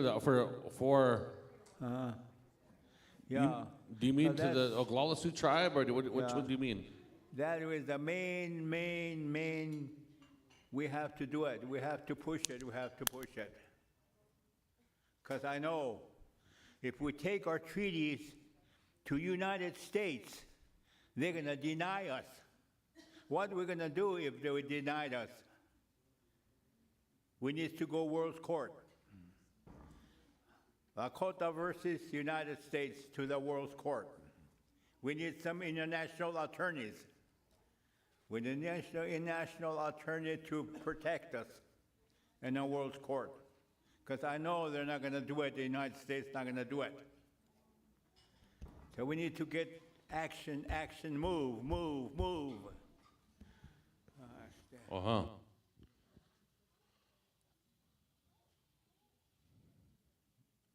The other next steps for this endeavor too is that in this next 3 months, the goal, to be really clear, the goal of the next 3 months is to get all of the Lakota tribes to pass resolutions, so that by the time that we have our meeting hosted at Standing Rock in September, that we have the Cheyenne River Sioux tribe, the Oglala Sioux tribe, the Rosebud Sioux tribe, all have joined Standing Rock in passing resolutions. So if you're from those tribes, collaborate with your treaty council leaders, collaborate with your grassroots people. In addition to getting tribal council resolutions passed, we know that we have different societies, we have different treaty councils. However your treaty council makes decisions, whether you guys vote to reach consensus, getting support letters from the treaty councils to say, we support this endeavor and this is why, that work could happen over this next 3 months, and it will help show representation.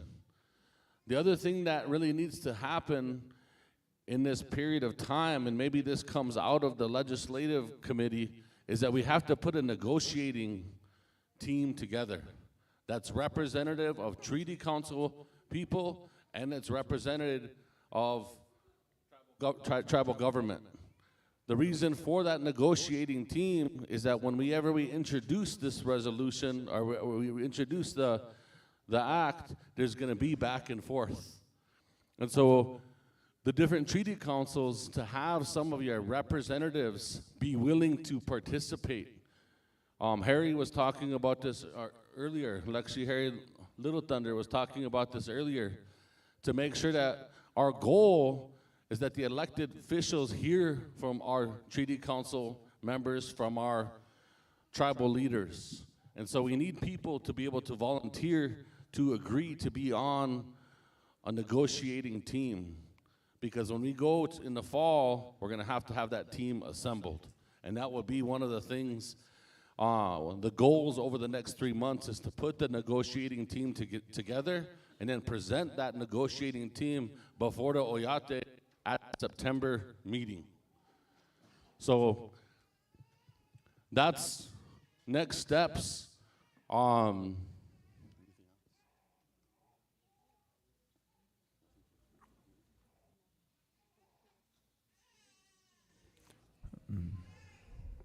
All right, we'll take questions at this time. We want to make sure that what happens next, that there's clarity in this room. And so we want to leave the time open if anybody has any questions about the next steps of this endeavor. Lakshmi Cedric. You know, the Standing Rock's hosting the 50th anniversary International Indian Treaty Conference in June 21st to the 24th. And at the last days when they're going to pass resolutions and acknowledge letters or whatever they're going to do.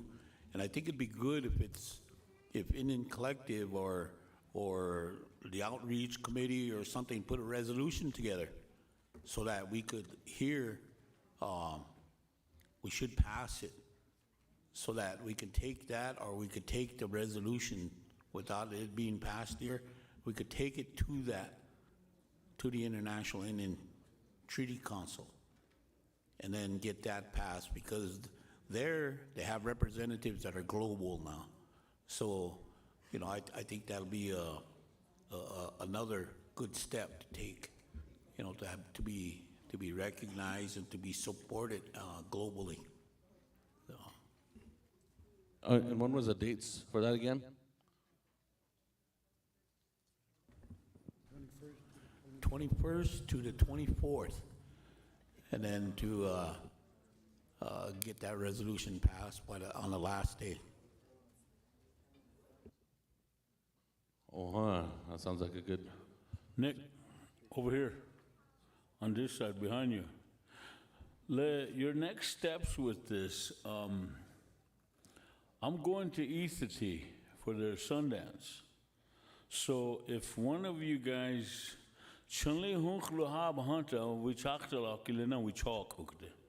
because over there they're similar to us, but my dogmen up there, Myron and Devin Oldman, I'll help you guys to coordinate with them to get them to come to the next meeting if that's plausible. Go ahead. Oh, that's the other. That's good. We'll do that. And I think that's the other thing too, is now that we have a final draft, this is really, I mean, reaching out to both the allies. I know I was talking to Lexi Ivan about reaching out to the Shahila and inviting them, and also to the rest of the Osheti Chalkoi. You know, if they can all be invited to the next meeting that we have in September at Standing Rock. But we need volunteers to reach out to those different tribes. And we need people to commit to reaching out to the different bands of those different tribes to be able to attend. Because I know that for a long time people have said, hey, we need to make sure that we include other members of the Osheti Koi. And we want to do that. But we need people to take up the responsibility of reaching out to them. Instead of saying, how come we didn't invite so-and-so? So I think that's important, you know, to do that. And so it sounds like Lakshi Chanupa Gluhamani is going to reach out to the relatives to the west of here. So do we have somebody who's willing to reach out to the Sisseton Wahpeton? All right, so let it be for the record, Kimberly Craven is going to be the ones to reach out to the Sisseton Wahpeton Oyate to invite them to the next meeting in September.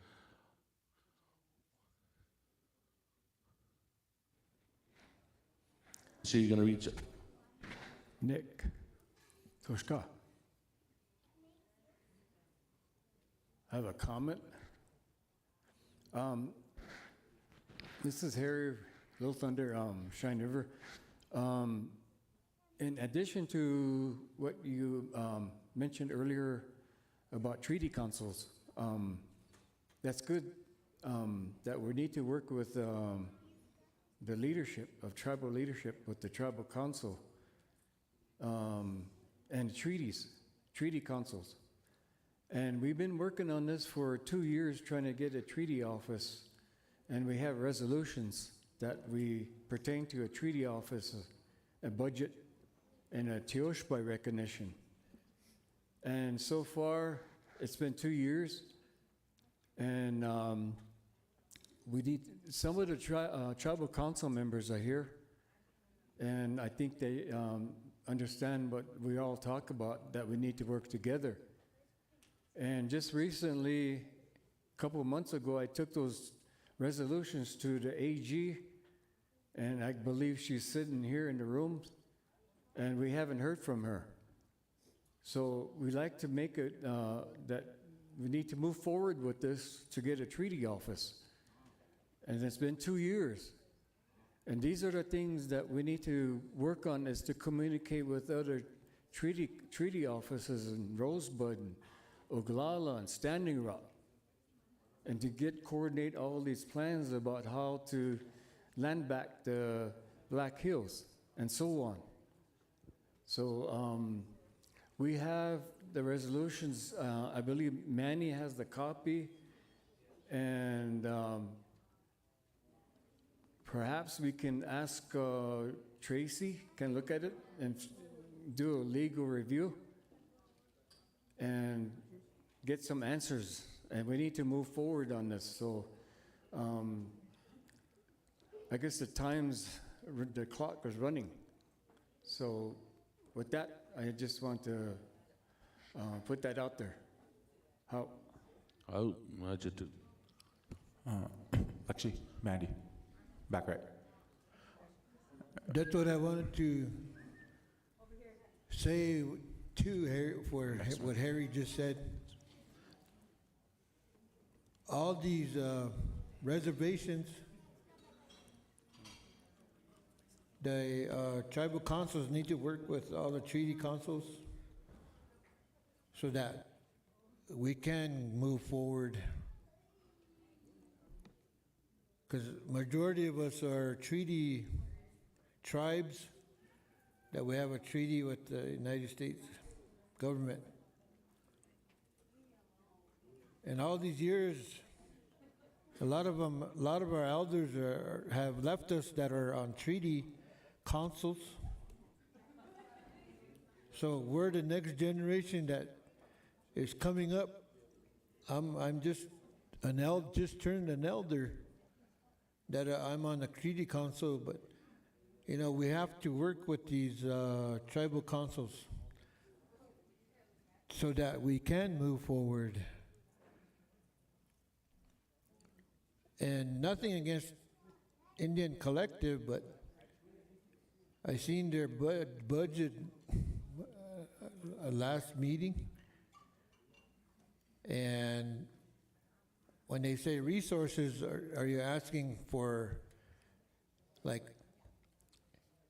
a place to have a meeting and whoever's hosting that meeting to pay for everything, or some of it, or that was just my question. Yeah, I can answer that question. The answer to the question is the Indian Collective has been paying for putting these meetings together, but it's our collective responsibility as all Lakota to do that. And so we are asking for people to help carry that responsibility too, moving forward. And we'll continue to support. But Indian Collective also does a lot of other work in supporting not only in the Lakota region, but all over North America. And so it's really important that this effort that we're pitching in our shared resources. And so we are asking for, somebody to host the meeting, but we're also asking the people who volunteered on the resource committee to help raise the resources, to figure out where we're gonna get the resources. Maybe a tribe has resources to donate in the process. Maybe we have some resources, but putting them together, putting all of our resources together so that we can continue to have these meetings. The majority of the resources that Indian Collective has, the vast majority of them, we give out grants. And that's a lot of where the resources that we have gone, resourcing over 700 organizations throughout Indian country. So that's one part of what we do, and that's how we could, provide resources to support part of the next meeting. But we want the responsibility to be shared. We want it to be all of us, because this is all of our shared responsibility to do that work. So I hope that was clear to you, Lakshya, and also to the people online listening too.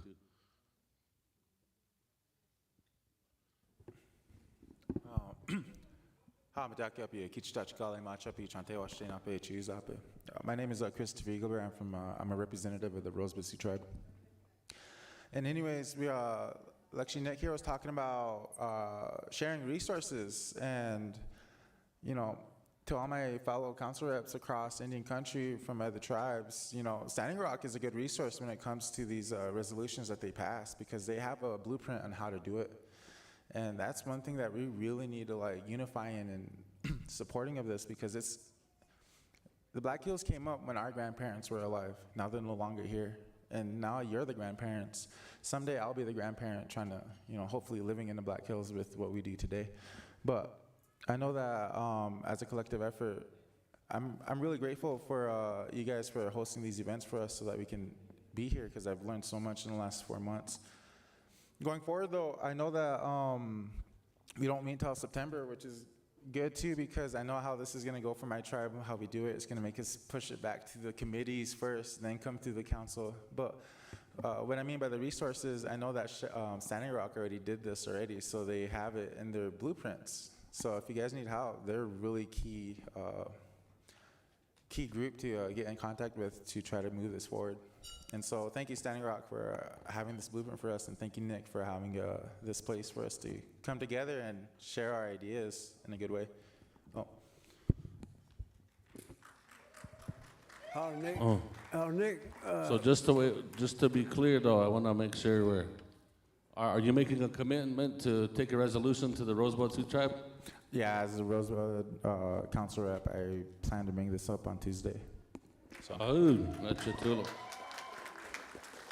Yeah, for Cheyenne River Sioux Tribe, that resolution, that action was to take it out to the communities. So I guess on the 29th, the planning session will begin to get the logistics on the 22 communities we have, and then hopefully use our language too. But I want to talk about resources, because that's what we got to talk about. When you talk about 1851 territory, there's red, white, black, and yellow living in our territory now. And many, all these rivers, water, very important, water quality. There's so many issues, 360 issues hitting us, that we need the 7 Ospayas, Nasulaki, Natkachi. We need to sit together on all of these issues, because it talks about resources.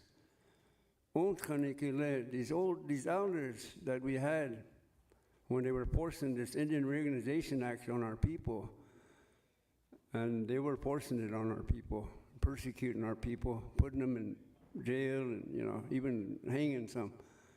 So when we talk about that persecution, that's not that far away, but this younger generation don't know that. So these IRE council reps that get on these IRE governments, they need to understand our history and the Makocha, because we're talking resources. They put aside 14.5 quadrillion, and it involves a couple countries. Every time we bring it up, nobody wants to talk about it. We have to. That's what they set up. We have to talk about that. And they set aside 3 trillion in 1952. How did these Ichachans of ours know all of these things? Because they lived with Unchi and Namaka. They traversed this whole area. They knew all the plants, regenerative soil practices. We got to talk about all of these issues. And we're not doing any governmental functions that I see treaty councils doing, and the IRE governments aren't able or capable of doing it, what I see. So we play this federal game with the IRE government, which is that IRE template constitution, and we have a Tijuan constitution that recognizes who we are, puts us into the United Nations, where we need to start speaking with other countries now. So we need to have that discussion. It's like this. It's like the 2 scouts. One's bad and one's good. That's the duality of man, We have to make those good choices. especially as elected officials with the people's trust. So let's win that people's trust, but let's get all these facts out there. Let's talk about the resources. I haven't seen that happen with the treaty councils or the tribal councils. And you bring budgets in of 12 million, 8 million, 5 million, and they're about ready to, they can't comprehend it. So our people are living in poverty. Ushikap. And we're not, we're not. We're the most powerful people here, the richest people. Let's start being that. We have to talk resources, Nick. Oh, Pramalo. Oh, that's it too. All right, I think we're almost wrapped up here. Any other questions or comments about next steps? We want to make sure the next steps are clear to everybody in this room. Also, by the time the September meeting rolls around, probably before then, we'll have some comments back on our draft from Schatz's office, because we gave them a copy for them to give us comments back on that draft, and we'll be able to go over those comments at the next meeting in Standing Rock in September. If there's no other questions about next steps, we're gonna hand it back over here to Lexi, Ivan. Oh, we got one right over here. Lexi Keith. I have a comment, please. Okay, we'll go here and then over to Lexi. Okay. Francine Hall, Cheyenne River Sioux Tribe. This gentleman is too humble to put his name forward, so I'd like to do it for him. I would like to put Ivan Looking Horse's name forward as a member of the spiritual committee. Thank you. I just want to point out that we have had Ivan with us on the committee in a meeting, and again, like Lexi, you're always invited back no matter what, every Tuesday, same time, same place, and we really enjoyed having you at the meeting that you did attend. Thank you.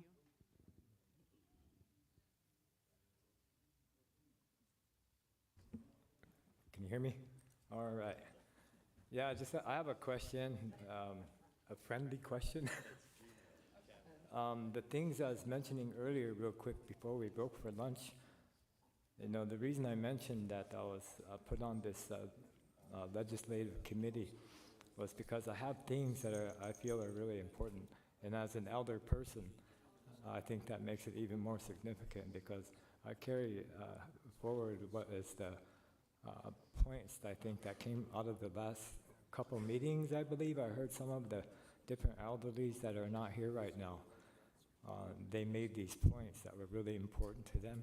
And so my question is, can I, as a member of this committee, bring forward these things to the committee, hopefully that they could be included in this draft? And the second question is, when you say final draft, do you mean that there is no more room for nothing else to go into this bill? Nick Lexi, that's a really good question. No, we just said final draft because we wanted to have something that was far enough along to take it out to the people. But it's still a draft, but it was before it was like a working document. So we wanted to, there's kind of like two stages of this happening. We wanted to get something that get us going. That's the document that we have right now. But we're gonna be collecting feedback is gonna be ongoing, because when it goes back out to the people, you'll be able to contribute. On that committee, you'll be able to take things to that committee now. We'll also have the feedback. We'll have feedback from some of the members of Congress too, giving their thoughts and ideas. And so the document is gonna continue to evolve moving forward too. So just wanted to say that. And so when you bring stuff to the committee, it'll continue to be incorporated. And probably what we'll have to do is, because there's a lot of different feedback being given throughout the summer, is that there's gonna be feedback that's gonna have to all be collected into the version that we have at the September meeting. Because I think feedback's gonna come from the committee, but also other community sessions too. So hope that answers the question. Yeah, it does. So what I have, I'll just share with the committee before I leave. Okay, privately. Thank you. This is Emmanuel Red Bear from Wakpawa State Treaty Council. When they have the final draft, I have a question for those who are working in Washington. Is there a possible chance that they might add on a rider on this bill? They usually put on a rider so that, we gotta negotiate. That's just my question. Hey, Jody, did you hear that question? I think we have to, can you restate the question? I think, Jody, if we could ask you to come up here. Oh, you don't want to. Usually when they have a bill in Congress, they would add on a rider so that we won't get what we're really asking for. We probably won't get as much as land we want back or something like that. It's just something I thought about.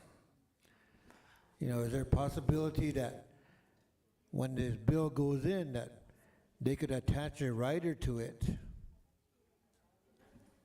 Yes. Well, I would say that there can be a lot of stuff that would happen to any bill.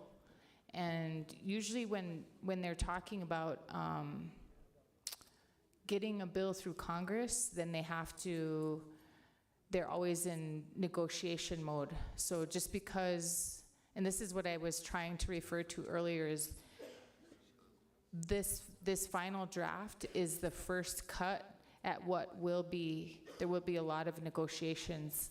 And at any point when the negotiations, this is where, I was just talking about this with somebody back here, is that long time ago you would have Itantra, and they would get feedback from the people, and then they would be the decision makers on where the line is for what's acceptable and what's not.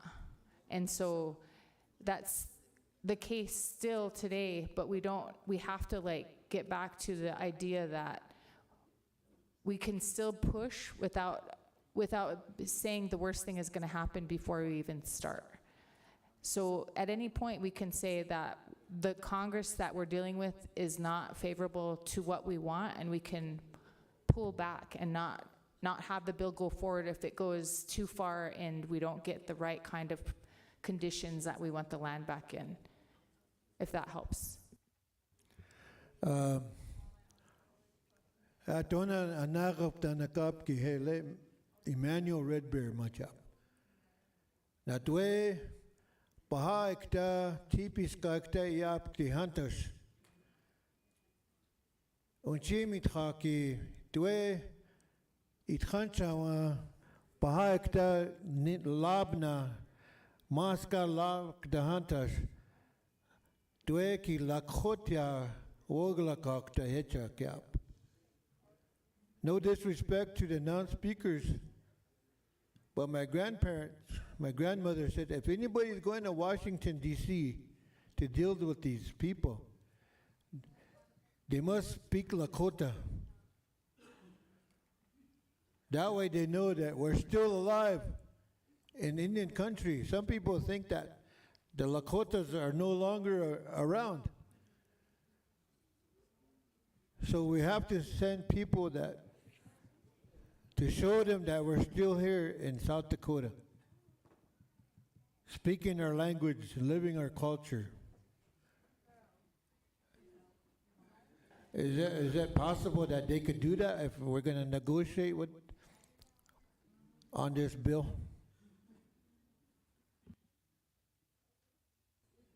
I think that the way that I see this is that I'm not the decision maker here, and I'm certainly not going to be the person speaking. I can be a conduit for figuring out how to talk to those members of Congress, but it is going to be up to the people to decide who's negotiating. And that always goes back to the who's doing this. And as long as we're sticking together that on the principle that we will have traditional leaders who speak Lakota in the room, I think that's something that's totally doable. But I don't speak Lakota, and I'm not going to be representing on behalf of anybody, because it's really everybody's, and it's really based on, I think, what you're saying the ancestors and the grandparents wanted for the Black Hills. And so I think it's consistent. I got a comment. Earlier, when you and Holly were up there, I mentioned that there'd be negotiations. It's just a reminding. Reminding is we already make 1868, 1851 treaties are already made. Already made. They took it out to Washington, D.C. The Congress and presidents, they already have it over there. So we need to negotiate. I don't think we don't need to negotiate, because they already stole our land. They already stole our land, so we can't renegotiate anything like that. That's a 77 Act. They stole it. So we can negotiate. Just idea. Yeah. That's what my comment is about earlier, is that when Holly and Jody was talking, that we like to have the treaty councils go along, because you know, the 1868 treaty, when they took that treaty to Chicago, rewrite. So when they go to D.C., there might be a D.C. rewrite. And we do need to have the treaty councils be there to be part of that negotiation. And now that's true. We don't need to negotiate. These are treaties. That's true. And so we don't want it to be a Washington or actually D.C. rewrite. So treaty councils should be there. And if you keep contact with the treaty councils, Holly and Jody, Wopilalo.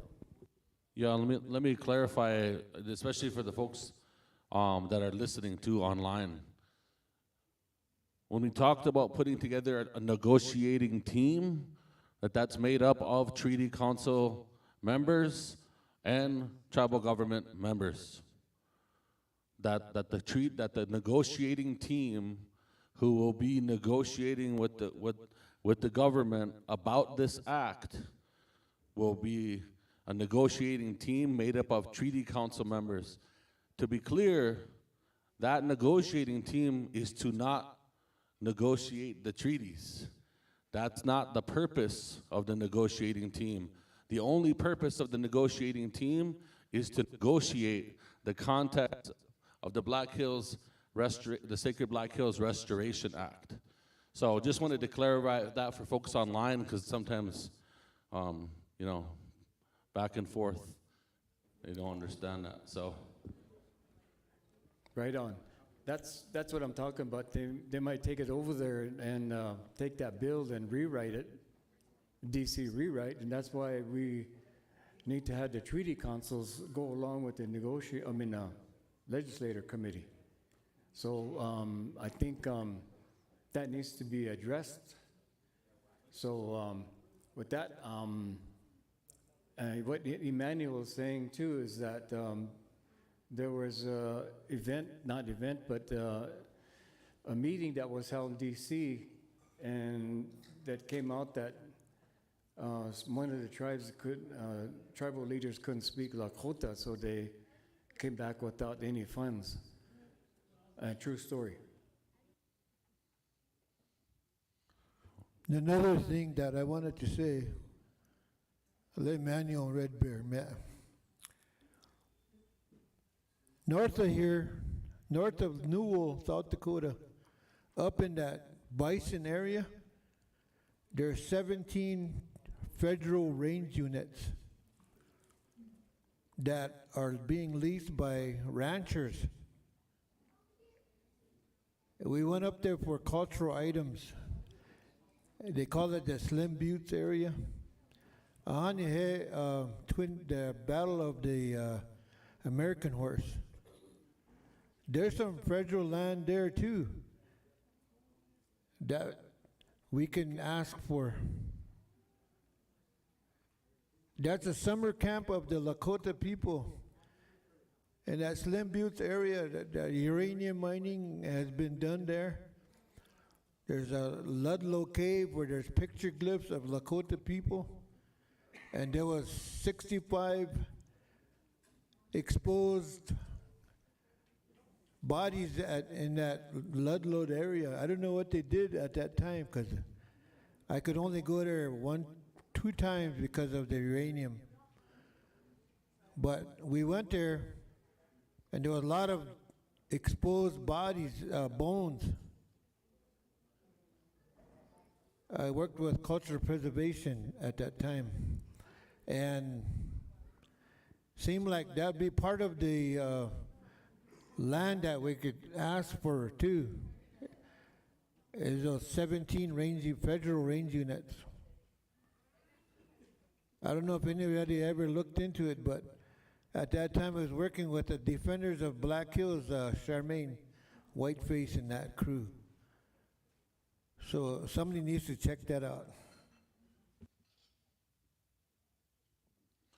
Well, at this time, I'm going to hand it back over to Lexi Ivan, Looking Horse, to help us wrap up today's meeting so that we follow our protocol for the meeting. But I want to thank everybody for coming here, for walking on the prayers, for standing up for the land, and for doing this work in a good way and coming here with an open mind. And I want to thank all of the different people who volunteer on the committees, the committee leads, and everybody who's put their heart and energy into this work, because it's this work that's going to get us closer to getting our land back and having a healing for the people. So, Hachitu. Oh, okay. I'd like to have the staff carriers that brought him in and the ones that followed him in come on back to the staffs. And also, singers, get ready for Wochik Oloaji. Ahiaktelo Nahan. Letcha Steve Dubre, Letcha Dicho Pilo, Wochik Yenish Pilocha. Hey, Wochik Yakihan, Kawapana Kakata Eokiaktelo.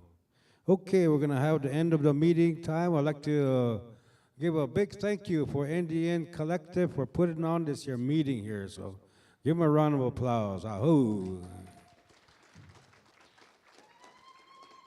I also like to have a good hand for the Ampo Wichakpi Owawa Morning Star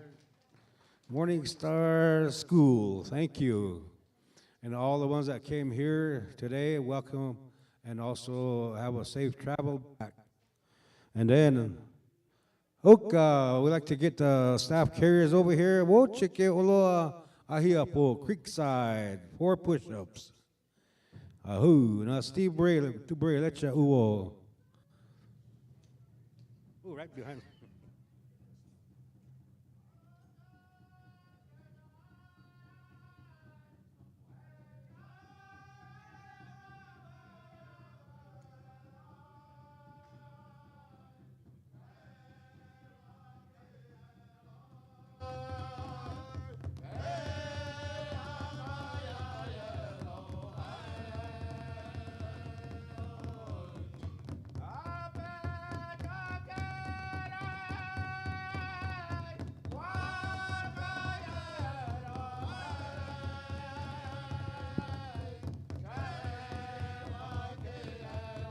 Kasla, on peut get Tita go oh, Gavita, oh, you capo.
Kasla, Chilampet, Opre, Uyakopi. Opida, Ungeni Chapina. Ake Ampetu Ota. Osalaki Hetchel. Uchoni was the Uyakopi, Trocata Kia. Each as Lena Makochena, Makocha Khan, Uyakopi, and Ali money picked on Ushukila Pona, Lena, Echetu Yayo, Ushakchi Chante Tonha. Ja, ne ook ik tep ile met hoichi chene mitako e ontranta ha. Le wo cheke wakare. Ushuma kila po heche tu. Ho. Wopila Steve. Hoka chachega kawapa alo ahia po. Ya iha wopilo kini chaplo ya hiunim. Tahangla po.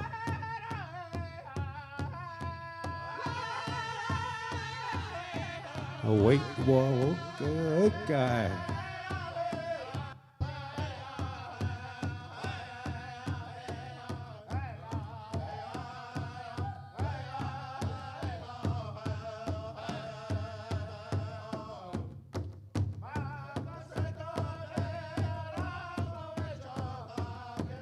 Hey, okay.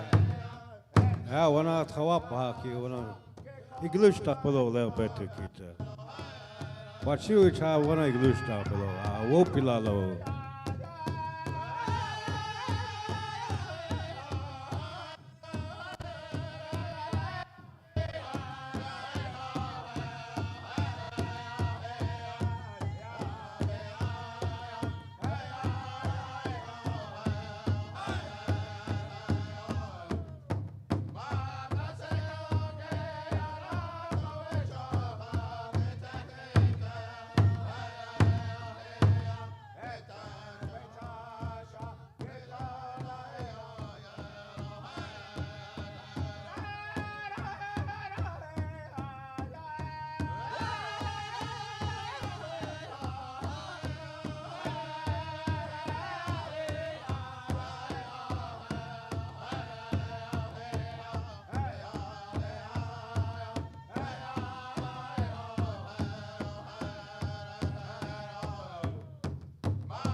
Wopila lo. Aho.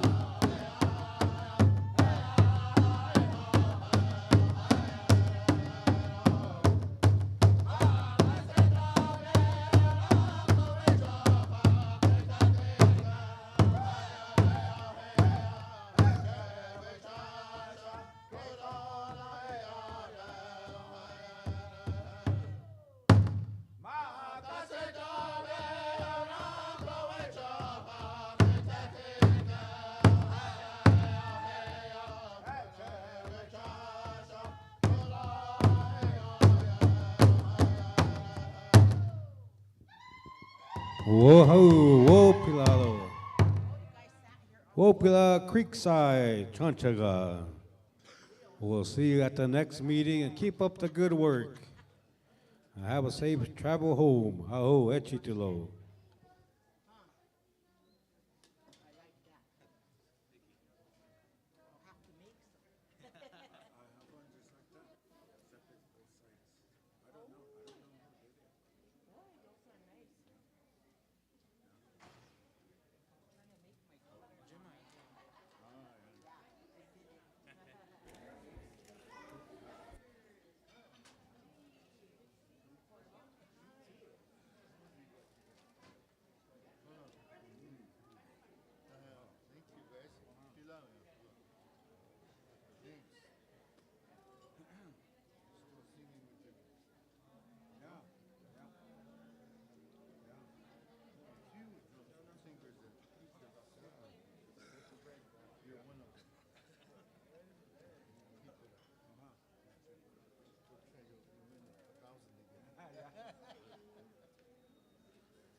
Hello. Before everybody leaves, I just want to say we found a phone in the women's bathroom. So if you're missing a phone, check to see, make sure you got your phone, because if you don't, we have it right here. It was found in the women's bathroom.